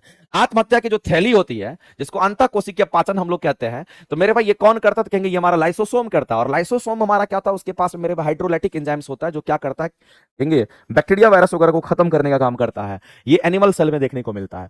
तो आत्महत्या की थैली का रिलेशन हमारा किसके साथ है, तो लाइसोसोम यानी कि डी का हमारा क्या, तो कहेंगे यहाँ पर 2 मैच कर रहा है, डी का 2 मैच कर रहा है। तो डी का 2 है क्या, देखो डी का 2 दिख रहा है, डी का 2 मैच कर रहा है, यही आंसर हमारा हो जाएगा। चलो आगे चलते हैं, मिला लेना। अगला क्वेश्चन देखते हैं हम लोग। मियोसिस की अगर हम बात करते हैं मेरे भाई, तो ये मियोसिस हमारा क्या, इस बात को समझिए। मियोसिस हमारा क्या, तो सेल डिवीजन की हम बात करते हैं। ये किसकी प्रक्रिया, तो हम लोग सीधा कहेंगे ये हमारा सेल डिवीजन की प्रक्रिया है, इस बात को ध्यान रखना। मियोसिस हमारा किसकी प्रक्रिया, तो सेल डिवीजन की प्रक्रिया है। और इस मियोसिस में हमारा क्या होता है? तो इस मियोसिस में मेरे भाई मेल गैमेट्स और फीमेल गैमेट्स का हमारा निर्माण होता है। इसमें किसका निर्माण होगा? तो जो मेल गैमेट होता है, किसका निर्माण होगा? तो जो मेल गैमेट्स की हम बात करते हैं, मेल गैमेट्स का निर्माण होता है। और साथ ही साथ किसका निर्माण होगा? तो इसी में हमारा फीमेल गैमेट का भी निर्माण होता है। इसी में फीमेल गैमेट भी हमारा बनता है, ये बात आपको ध्यान रखना है। इसी में फीमेल गैमेट का भी क्या होगा? तो कहेंगे फीमेल गैमेट का भी इसी में निर्माण होता है। तो मेल गैमेट का निर्माण, फीमेल गैमेट का निर्माण। तो मेल गैमेट किसको कहते हैं? स्पर्म को कहते हैं। और फीमेल गैमेट किसको कहते हैं? तो ओवम को कहते हैं। इस बात को ध्यान रखेंगे। तो मेरे भाई मियोसिस में हमारा क्या होता है? स्पर्म और ओवम का निर्माण होता है, ये बात आपको ध्यान रखना है। और यही स्पर्म और ओवम हमारा क्या? तो लैंगिक प्रजनन में भाग लेता है। यही किसमें भाग लेता है? तो आपको ध्यान रखना, यही लैंगिक प्रजनन में हमारा भाग लेता है। और लैंगिक प्रजनन जब आती है तो इससे भिन्नताएं अधिकतर देखने को मिलती है, विविधताएं अधिक आ जाती है। इससे क्या देखने को मिलती है मेरे भाई? तो जो विविधताएं होती है, विविधताएं जो है ये आपको अधिकतर देखने को मिलती है, भिन्नताएं ज्यादा देखने को मिलता है। तो मेरे भाई अगर अर्धसूत्री विभाजन की बात करते हैं, कायिक परिवर्धन में तो नहीं होगा। कायिक परिवर्धन आपको कह सकते हैं कि आप वेजेटेटिव प्रोपगेशन में तो नहीं होगा। यहां तो रिप्रोडक्शन हमारा होगा, मेल गैमेट फीमेल गैमेट शामिल होता है, तो ये तो नहीं होगा। लैंगिक प्रजनन करने वाले जीवों में युग्मकों का निर्माण यानी कि गैमेट्स का निर्माण, यानी आप कह सकते हैं मेरे भाई ये तो गैमेट्स है, ये मेल गैमेट्स, ये फीमेल गैमेट्स का निर्माण होता है, जिससे गुणसूत्र की संख्या आधी आधी हो जाती है। और आनुवांशिक विविधता क्या करती है? उन्हें उत्पन्न करती है मेरे भाई। यही आंसर हम लोग यहाँ पर राइट करेंगे। और लैंगिक प्रजनन नहीं होगा। आगे चलते हैं। मानव जीवन में न्यूक्लियोटाइड्स क्षार के योग अनुयुग्मक की अनुमानित संख्या कितनी होती है? लगभग 3 बिलियन होता है, याद रख लीजिएगा। वैसे मानव जीनोम कहना, जीनोम क्या है? तो जीन की इकाई को जीनोम कहते हैं। और हमारे शरीर के अंदर कितने? तो 36 पेयर ऑफ क्रोमोसोम होता है। जबकि अगर जीनोम की अगर बात करते हैं उसमें कितने न्यूक्लियोटाइड्स बेस होते हैं? तो याद रखना 3 बिलियन हमारा होता है। प्रकाश संश्लेषण की अप्रकाशिक प्रक्रिया जो होती है केल्विन में कहां होती है? तो मेरे भाई केल्विन साइकिल हम लोग पढ़ते हैं कि नहीं? केल्विन मेल्विन साइकिल होता है कि नहीं होता? होता है। तो मेरे भाई इस बात को ध्यान रखना, जब कभी भी हम प्रकाश संश्लेषण की हम बात करते हैं, प्रकाश संश्लेषण की अगर हम बात करते हैं, प्रकाश संश्लेषण जो हमारा होता है ये दो तरीके से होता है। इसमें जो रिएक्शन हमारा प्रकाश संश्लेषण रिएक्शन की अगर हम बात करते हैं, ये दो तरह का होता है। एक हमारा डार्क रिएक्शन होता है और एक हमारा कैसा? तो कहेंगे यहां पर लाइट रिएक्शन होता है। एक यहां पर डार्क रिएक्शन, तो एक लाइट रिएक्शन। जो डार्क रिएक्शन हमारा होता है ये किस में होता है? तो मेरे भाई डार्क रिएक्शन जो हमारा होता है ये किस में होगा? तो स्ट्रोमा में होता है। ये किस में? तो स्ट्रोमा में होता है। और लाइट रिएक्शन किस में होगा? तो थैलेक्वाइड में होता है। ये किस में होगा? शायद यही होता है। लाइट रिएक्शन हमारा थैलेक्वाइड में होता है। थैलेक्वाइड क्या होता है? थैलेक्वाइड किसको बोलते हैं मेरे भाई? तो बहुत सारे स्ट्रोमा का जो ग्रुप होता है उसी को नहीं। थैलेक्वाइड की अगर हम बात करते हैं, थैलेक्वाइड हमारा क्या? तो दूसरा चीज होता है। स्ट्रोमा की अलग बात करेंगे, स्ट्रोमा हमारा अलग चीज होता है। लेकिन याद रखना कि ये हमारा कहां पर देखने को मिलता है? तो माइटोकॉन्ड्रिया के अंदर हम लोगों को देखने को मिलता है। आप ऐसे कह सकते हैं मेरे भाई, उसमें क्लोरोप्लास्ट क्लोरोफिल वगैरह सब कुछ हमारा मौजूद होता है। तो उसमें स्ट्रोमा और थैलेक्वाइड दोनों चीज की हम बात, एक में डार्क रिएक्शन होगा तो एक में लाइट रिएक्शन हमारा होता है। आपसे क्वेश्चन क्या पूछा है? आपसे पूछा है प्रकाश अच्छा अप्रकाशिक बोला है। अप्रकाशिक अभिक्रिया कहने का मतलब आपका क्या है? डार्क रिएक्शन की ओर जा रहा है। अप्रकाशिक, प्रकाशिक नहीं है, इसका मतलब ये डार्क रिएक्शन को फोकस कर रहा है। ये किसको फोकस कर रहा है मेरे भाई? तो आप सीधा कहेंगे सर ये डार्क रिएक्शन की तरफ जा रहा है। और जो डार्क रिएक्शन का कंसेप्ट दिया था वो ब्लैकमैन ने दिया था। इस बात को नाम ही इसका पता चलता है। ये ब्लैकमैन नामक साइंटिस्ट का नाम आपने सुना होगा। ये कॉन्सेप्ट जो दिया था वो ब्लैकमैन की हम बात करते हैं। ब्लैकमैन ने ये कंसेप्ट दिया था। तो इसका कंसेप्ट ब्लैकमैन ने दिया था और इसका कंसेप्ट किसने दिया था मेरे भाई? रॉबर्ट हिल ने दिया था। लाइट रिएक्शन का कंसेप्ट रॉबर्ट हिल ने दिया था। तो डार्क रिएक्शन किसमें होता है? स्ट्रोमा में होता है। तो आप ऐसे ही आंसर कर लेते हैं, इसमें हरित लवक के स्ट्रोमा में ये रिएक्शन संपन्न होता है। हरित लवक के स्ट्रोमा में ये रिएक्शन संपन्न होता है। और इस क्वेश्चन के अगर आंसर करेंगे तो ऑप्शन नंबर बी आपका करेक्ट हो जाएगा। आगे मेरे भाई बढ़ते हैं। अगला क्वेश्चन दे रखा है कि ग्लाइकोलिसिस की प्रक्रिया के अंत में पायरुविक एसिड के एक अणु से एटीपी के कितने अणु शुद्ध लाभ होता है यदि ऑक्सीजन उपलब्ध हो या क्रेब्स चक्र में प्रवेश करे? तो कुल लाभ नहीं पूछा गया, केवल ग्लाइकोलिसिस का पूछा गया है। तो मेरे भाई हम सभी लोग जानते हैं ग्लूकोज टूटने की क्रिया को क्या कहते हैं? ग्लाइकोलिसिस कहते हैं। ये बात तो सबको पता होगा। ग्लूकोज टूटने की क्रिया को क्या कहते हैं? ग्लूकोज टूटने की जो क्रिया होती है इसको क्या कहते हैं? इसी को ग्लाइकोलिसिस कहते हैं। इसी को क्या कहते हैं? तो ग्लाइकोलिसिस हम लोग कहते हैं। और जो ग्लाइकोलिसिस हमारा होता है ये किस में होता है मेरे भाई? ग्लाइकोलिसिस हमारा साइटोप्लाज्म में होता है। ये किस में होगा? तो साइटोप्लाज्म। और साइटोप्लाज्म कहने का मतलब है कोशिका द्रव की बात करते हैं हम। किसकी बात कर रहे हैं? तो ये कोशिका द्रव में होता है। और जब ग्लाइकोलिसिस हमारा होता है उस समय कितना एटीपी बनता है? तो मेरे भाई 2 एटीपी ऊर्जा का निर्माण होता है। 2 ही एटीपी ऊर्जा का निर्माण होता है ग्लाइकोलिसिस में। और क्वेश्चन भी आपको ग्लाइकोलिसिस से पूछा गया था। माइटोकॉन्ड्रिया में 36 एटीपी और ग्लाइकोलिसिस में आपको क्या? तो 2 एटीपी ऊर्जा हमारा यहीं पर बन जाता है। तो ये क्वेश्चन में ये बात बोल दिया है कि केवल ग्लाइकोलिसिस में कितना एटीपी ऊर्जा का निर्माण होगा, यही क्वेश्चन पूछा गया है। तो मेरे भाई केवल और केवल ग्लाइकोलिसिस में अगर एटीपी ऊर्जा का निर्माण होगा तो 2 ही एटीपी ऊर्जा का निर्माण होगा। और आप आंसर करेंगे ऑप्शन नंबर ए आपका करेक्ट हो जाएगा। मानव शरीर में कौन सा हार्मोन रक्त में कौन सा हार्मोन कह रहा है कि हमारे ब्लड में पाया जाता है? मेरे भाई इस बात को आप ध्यान रखना, हमारा ये जो ब्लड होता है, अगर हम ब्लड की बात करते हैं तो ब्लड में एक हार्मोन पाया जाता है, इसको हम लोग कहते हैं ब्लड में कौन सा हार्मोन। तो मानव शरीर में कौन सा हार्मोन रक्त में कैल्शियम और फॉस्फेट के स्तर को कंट्रोल करने का काम करता है? अच्छा, ये क्वेश्चन कह रहा है मेरे भाई, आपसे क्वेश्चन कह रहा है यहां पर, सीधा सा बात है कि मानव शरीर का कौन सा हार्मोन, शरीर का कौन सा हार्मोन हमारे ब्लड में कैल्शियम और फॉस्फेट के स्तर को कंट्रोल करने का काम करता है? तो कैल्शियम लेवल को अगर कंट्रोल करेगा तो कैल्सिटोनिन हार्मोन करता है, नाम से ही पता चलता है। तो इसका मतलब हमारा कैल्सिटोनिन कहां पर, ये तो नहीं होगा, ये ब्लड में ग्लूकोज लेवल को कंट्रोल करता है, ये नहीं होगा। एड्रेनलिन भी हमारा नहीं होगा, हमारा आंसर यही होगा पैराथायराइड। और साथ ही साथ पैराथायराइड हार्मोन और कैल्सिटोनिन हार्मोन की हम बात करते हैं, यही होगा। कैल्सिटोनिन हार्मोन क्या करता है, ब्लड में हमारा कैल्शियम लेवल को कंट्रोल करने का काम करता है। पैराथायराइड हार्मोन भी हमारा वही है, ध्यान रखेंगे, वही काम करता है। डीएनए की जो डबल संरचना होती है वो किसके द्वारा दिया गया? तो वाटसन एंड क्रिक के द्वारा दिया गया। आपको याद भी रखना है, कई बार एग्जाम में क्वेश्चन पूछता है। हरगोविंद खुराना का क्वेश्चन कई बार एग्जाम में देखने को मिला है मेरे, नोबेल प्राइज भी इसको मिला गया। हरगोविंद खुराना बीपीएससी कई बार क्वेश्चन पूछ चुके, याद रखना मेरे भाई, ये बीपीएससी पॉइंट ऑफ व्यू से ये बहुत इंपॉर्टेंट क्वेश्चन है। हरगोविंद खुराना जो खोज किया था, जेनेटिक कोड का खोज किया था, ये क्वेश्चन कई बार एग्जाम में, जेनेटिक कोड का जो खोज किया था वो किसने किया था? तो मेरे हरगोविंद खुराना किया था। और जेनेटिक कोड के खोज के लिए इनको नोबेल प्राइज दिया गया था, नोबेल प्राइज से इनको सम्मानित किया गया था, नोबेल प्राइज से सम्मानित किया गया था। कब? 1968 की बात है, उस समय सम्मानित किया। और मेंडल साहब को हम लोग क्या कहते हैं, तो यहाँ पर फादर ऑफ जेनेटिक्स के नाम से जानते हैं। बायोटेक्नोलॉजी का अनुप्रयोग जो हमारा होता है वो किसके लिए होता है? बायोटेक्नोलॉजी का जो इस्तेमाल हमारा होता है लैब में मेरे पास, अनुवांशिक रूप से संशोधित फसल जो हमारे जीएम क्रॉप्स होते हैं, यानी कि जीएम क्रॉप में आप देखे होंगे एक तुम्हारा बीटी बैगन और एक हमारा बीटी क्या होता है, कॉटन होता है। जीन थेरेपी भी हमारा यहाँ पर, किन्वर और एंटीबायोटिक्स और टीके का उत्पादन भी हमारा होता है। ये सब हमारा इससे रिलेटेड आंसर करेंगे उपयुक्त में से एक से अधिक। आगे चलते हैं, मिलान करना मेरे भाई, इसमें भी मिलान कर लीजिए। हम लोग जानते हैं कि अंडाशय जो ओवरी होता है उससे एस्ट्रोजन और प्रोजेस्टेरोन हार्मोन का सिक्रेशन होता है, इसका मतलब डी का हमारा वन मैच कर जाएगा, डी का वन मैच कर गया। आगे चलते हैं, थायरॉक्सिन हार्मोन हमारा थायराइड ग्लैंड से सिक्रेट करता है, इसका मतलब हम कहेंगे यहाँ पर बी का 3 मैच कर गया। पीयूष ग्रंथि से तो बहुत सारा का हार्मोन हमारा सिक्रेशन करता है, लेकिन एल्डोस्टेरोन हार्मोन कार्टिसोल जो हमारा सिक्रेट करता है वो कहां से? आदिवृक्क ग्रंथि से करता है। इसका मतलब है मेरे भाई, इसका मिलान हमारा इसके साथ हो जाएगा, कोई दिक्कत नहीं है, ठीक है। तो हम लोग कह सकते हैं कि सी का हमारा 2 हो जाएगा मेरे भाई, आप मिला सकते हैं। कौन नहीं बचा? तो 4 नहीं बचा, तो 4 3 2 1 करेक्ट आंसर होगा। वृद्धि हार्मोन ये सब हमारे बहुत सारा हार्मोन कहां से? तो पीयूष ग्रंथि से सेक्रेट करता है। 4 3 2 1 4 3 2 1 आंसर। आगे चलते हैं,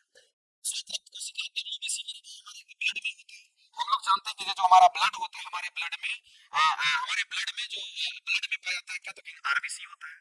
हमारे ब्लड में क्या होता है? डब्ल्यूबीसी होता है। हमारे ब्लड में क्या होता है? ये प्लेटलेट्स होता है। ये बात आप सभी लोग जानते होंगे, हमारे ब्लड में ये सब पाया जाता है। लेकिन ये सभी के सभी हमारे क्या है? तो सॉलिड होते हैं। ये सभी के सभी हमारे सॉलिड फेज में होता है, ठोस अवस्था में होता है। इसी में आपको डब्ल्यूबीसी पूछा गया, तो मेरे भाई डब्ल्यूबीसी जिसको व्हाइट ब्लड सेल कहते हैं, ये ब्लड में एंटीबॉडी का निर्माण करता है, इस बात को ध्यान रखना। ब्लड में रोग प्रतिरोधी क्षमता को तैयार करता है, रोग प्रतिरोधी क्षमता तैयार करता है। हमारे ब्लड में रोग प्रतिरोधी क्षमता तैयार करता है। और ये कितने प्रकार का होता है? तो याद रखना, ये 5 प्रकार का हमारा होता है। 5 प्रकार में अगर आप देखिएगा तो कौन कौन सा? तो याद रखना मेरे भाई, मोनोसाइट्स का नाम आपने सुना होगा, मोनोसाइट्स हो गया। उसके बाद अगर हम बात करेंगे यहां पर मोनोसाइट्स की अगर बात करते हैं, उसके बाद आप ध्यान रखिएगा मेरे भाई, यहां पर मोनोसाइट्स हो गया। अगर हम बात करते हैं यहां पर हमारा और कौन सा हो जाएगा? एसनोफिल, बेसोफिल, न्यूट्रोफिल्स भी हमारा होता है, नहीं तो मोनोसाइट्स हो गया। एसनोफिल की हम बात कर लेते हैं, चलो लिखते चले जाते हैं। एसनोफिल्स की बात करते हैं, एसनोफिल्स की हम बात करते हैं। साथ ही साथ किसकी बात करते हैं? बेसोफिल्स की हम बात करते हैं, ये हमारा बेसोफिल हमारा होता है। साथ ही साथ आपको याद करना है मेरे भाई, न्यूट्रोफिल्स की हम बात करते हैं, न्यूट्रोफिल्स की हम बात करते हैं, ये सब हमारा होता है। इसमें हमारा होगा और कौन होता है बताइए जल्दी से, एक और कोई छूट रहा है? मोनोसाइट्स हमारा हो गया, मोनोसाइट्स तो हमारा होगा ही, और एक कोई छूट रहा है, बताइए जल्दी से, फास्ट आप लोग भी बताइए कौन सा करेंगे? एक और हमारा होता है, वो कौन सा होगा मेरे भाई? तो लिम्फोसाइट्स की बात करते हैं। इसकी बात कर रहे हैं तो ये हमारा लिम्फोसाइट्स की हम बात करते हैं। सबसे अधिक संख्या किसका होगा? तो इसका होगा। सबसे कम संख्या बेसोफिल्स का होता है, याद रखिएगा। तो मेरे भाई बस हमारे डब्ल्यूबीसी के कितने प्रकार हैं? तो 5 प्रकार है। आंसर कितने प्रकार? तो इसके 5 प्रकार होते हैं। आगे चलते हैं, अगला क्वेश्चन मेरे भाई, बायोस्फीयर रिजर्व किस क्षेत्र में? ये थोड़ा सा क्वेश्चन आपका जो दे रखा है, कह रहा है कि बायोस्फीयर रिजर्व की अगर हम बात करते हैं, जहां पर क्या होता है, जहां पर आप कह सकते हैं बायोस्फीयर रिजर्व में किस क्षेत्र में मानवीय गतिविधि पूरी तरीके से बैन होता है, प्रतिबंधित होता है, तो उसको कोर एरिया कहते हैं, कोर एरिया में होता है। तो मानवीय गतिविधि ट्रांजिशन जोन में होता है। हम लोग जो रहते हैं इसको मानव गतिविधि की अगर हम बात करते हैं, मानव जो गतिविधि हमारा होता है उसके क्षेत्र में होता है, ट्रांजिशन एरिया में होता है, इस बात को ध्यान रखेंगे, ये हमारा हो जाएगा। और दूसरी बात आपको ध्यान रखना है कि अगर हम लोग बफर जोन की बात करते हैं, इसमें क्या होता है? बफर जोन में केवल शोध होता है, शोध की बात करते हैं, केवल शोध। और साथ ही साथ कहेंगे केवल शोध के साथ साथ हम लोग कहेंगे शिक्षा गतिविधि, केवल शोध और शिक्षा, गतिविधि हमारा होता है, गतिविधि हमारा ये होता है शामिल, ये हमारा होगा। और जो कोर एरिया हमारा होता है इसमें मानव गतिविधि को रोक लगा रहता है, यही आपसे पूछा गया था। डार्विन का प्राकृतिक चयन सिद्धांत निम्नलिखित में से किस पर जोर नहीं दिया गया था? तो मेरे भाई उपार्जित लक्षणों की वंशागति पर जोर नहीं दिया गया था डार्विन के द्वारा, क्योंकि ये हमारा लेमार्क का यहां पर सिद्धांत होता है। ओवर प्रोडक्शन पर दिया गया था कि ओवर प्रोडक्शन एक से अधिक बच्चा आप पैदा कर सकते हैं, उस पर दिया गया था विभिन्नताएं तो उसमें आएगी। तो ये सब हमारा कथा डार्विन के बारे में था। आगे चलते हैं, रुधिर वाहिकाओं की बात करते हैं, रक्त का थक्का बनने से रोकने का काम करता है, क्योंकि हमारा एंटीकोगुलेंट्स हमारा होता है मेरे भाई। एक कोगुलेंट्स होता है, एक हमारा एंटीकोगुलेंट्स होता है। हम सभी लोग जानते हैं रक्त को जो थक्का बना देता है उसको कोगुलेंट कहते हैं। उसको क्या कहेंगे? तो उसको कोगुलेंट कहते हैं। कोगुलेंट किसको कहेंगे? जो रक्त को थक्का बनाता है। रक्त को थक्का बनाने वाले को क्या कहते हैं? रक्त को थक्का बना, रक्त को थक्का बनाने वाला क्या कहलाता है? तो बनाने वाले को कोगुलेंट्स कहते हैं। और एंटी कोगुलेंट्स कहने का मतलब है उसी का जस्ट उल्टा। एंटी कोगुलेंट्स कहने का मतलब है मेरे भाई जस्ट उसी का उल्टा, जो कि रक्त को थक्का होने से बचाता है, रक्त को थक्का बनने नहीं देता है, बनने नहीं देता, रक्त को थक्का बनने नहीं देता, इस बात को ध्यान रखेंगे। तो रक्त को थक्का बनने नहीं देता है, हमारे ब्लड में होता है मेरे भाई हेपरिन। हम किसकी बात कर रहे हैं? हेपरिन का नाम आपने सुना होगा। हमारा कौन होता है? एक हमारा हेपरिन होता है। हमारे शरीर के अंदर जो होता है वो हेपरिन होता है, और ये हेपरिन क्या करता है? हमारे शरीर के अंदर जो ब्लड होता है उसको कोगुलेंट यानी कि जमने नहीं देता है, हेपरिन जमने नहीं देता है। और ये हेपरिन का सिक्रेशन कहां से होता है? यकृत से सिक्रेट करता है। ये हेपरिन हमारा जो होता है ये कहां स्रावित होता है मेरे भाई? तो आपको ध्यान रखना कि हेपरिन का सिक्रेशन जो होता है, इसका जो स्रावन होता है, इसका सिक्रेशन कहां से? तो हमारे लीवर से, यकृत से होता है। और जो हमारा यकृत होता है सबसे बड़ी ग्रंथि मानी जाती है। ये दोनों के दोनों कोगुलेंट्स होते हैं। ये क्या करता है? ब्लड को गार्ड, ये ब्लड को क्या करता है मेरे भाई? ये दोनों के दोनों ब्लड को थक्का बनाता है। ये कोगुलेंट्स है, ये एंटी कोगुलेंट्स हमारा हो जाएगा। ये दोनों कोगुलेंट्स होता है, ये एंटी कोगुलेंट्स होता है, इस बात को ध्यान रखेंगे। आज का ये लास्ट क्वेश्चन आपका ईसीजी हमारा इलेक्ट्रोकार्डियोग्राम टेस्ट हमारा होता है, ये कार्डियोलॉजी से रिलेटेड है नहीं। तो इसी में हमारा क्या होता है? क्यूआरएस हमारे सौमिश्र, इसको क्यूआरएक्स कॉम्प्लेक्स कहते हैं। वो किस चीज को दर्शाता है? तो वो दर्शाता है मेरे भाई किसको? तो डीपोलराइजेशन यानी कि वेंट्रिकुलर डीपोलराइजेशन को दर्शाता है। आपको नीलायन के अनिलों का विद्रवन यानी कि वेंट्रिकुलर डीपोलराइजेशन को दर्शाता है, इस बात को आप ध्यान रख लीजिएगा। आज का जो क्वेश्चन था मेरे भाई थोड़ा सा टफ लेवल का क्वेश्चन था, थोड़ा सा टफ लेवल का क्वेश्चन था, इस बात को आप ध्यान रखेंगे। लेकिन आपको ध्यान रखना है कि टफ क्वेश्चन अगर आप बनाते हैं तो इजी क्वेश्चंस भी आपको आसानी से बन जाएगा, उसमें कोई दिक्कत नहीं है, ठीक है। इसलिए थोड़ा टाइम भी ज्यादा लग गया, और दूसरी बात यह है कि क्वेश्चन थोड़ा सा लेंदी वाला क्वेश्चन सब था, पढ़ने में भी बनाने में भी समय लग रहा था। तो आज के डिस्कशन के लिए इतना ही, मिलते हैं अगले क्लासेस में मेरे भाई। कोई बात नहीं, टेस्ट में जैसा भी क्वेश्चन आएगा हमको बस प्रैक्टिस करना है। प्रैक्टिस जितना कीजिएगा उतना ही आपको बेनिफिट होगा। प्रैक्टिस करते जाइए, करते जाइए, करते जाइए, छोटा छोटा क्वेश्चन उसी से पकड़ाता जाएगा, उसको लिखते जाइए, ठीक है। चलिए आज के लिए इतना ही, बहुत बहुत धन्यवाद, थैंक यू वेरी मच।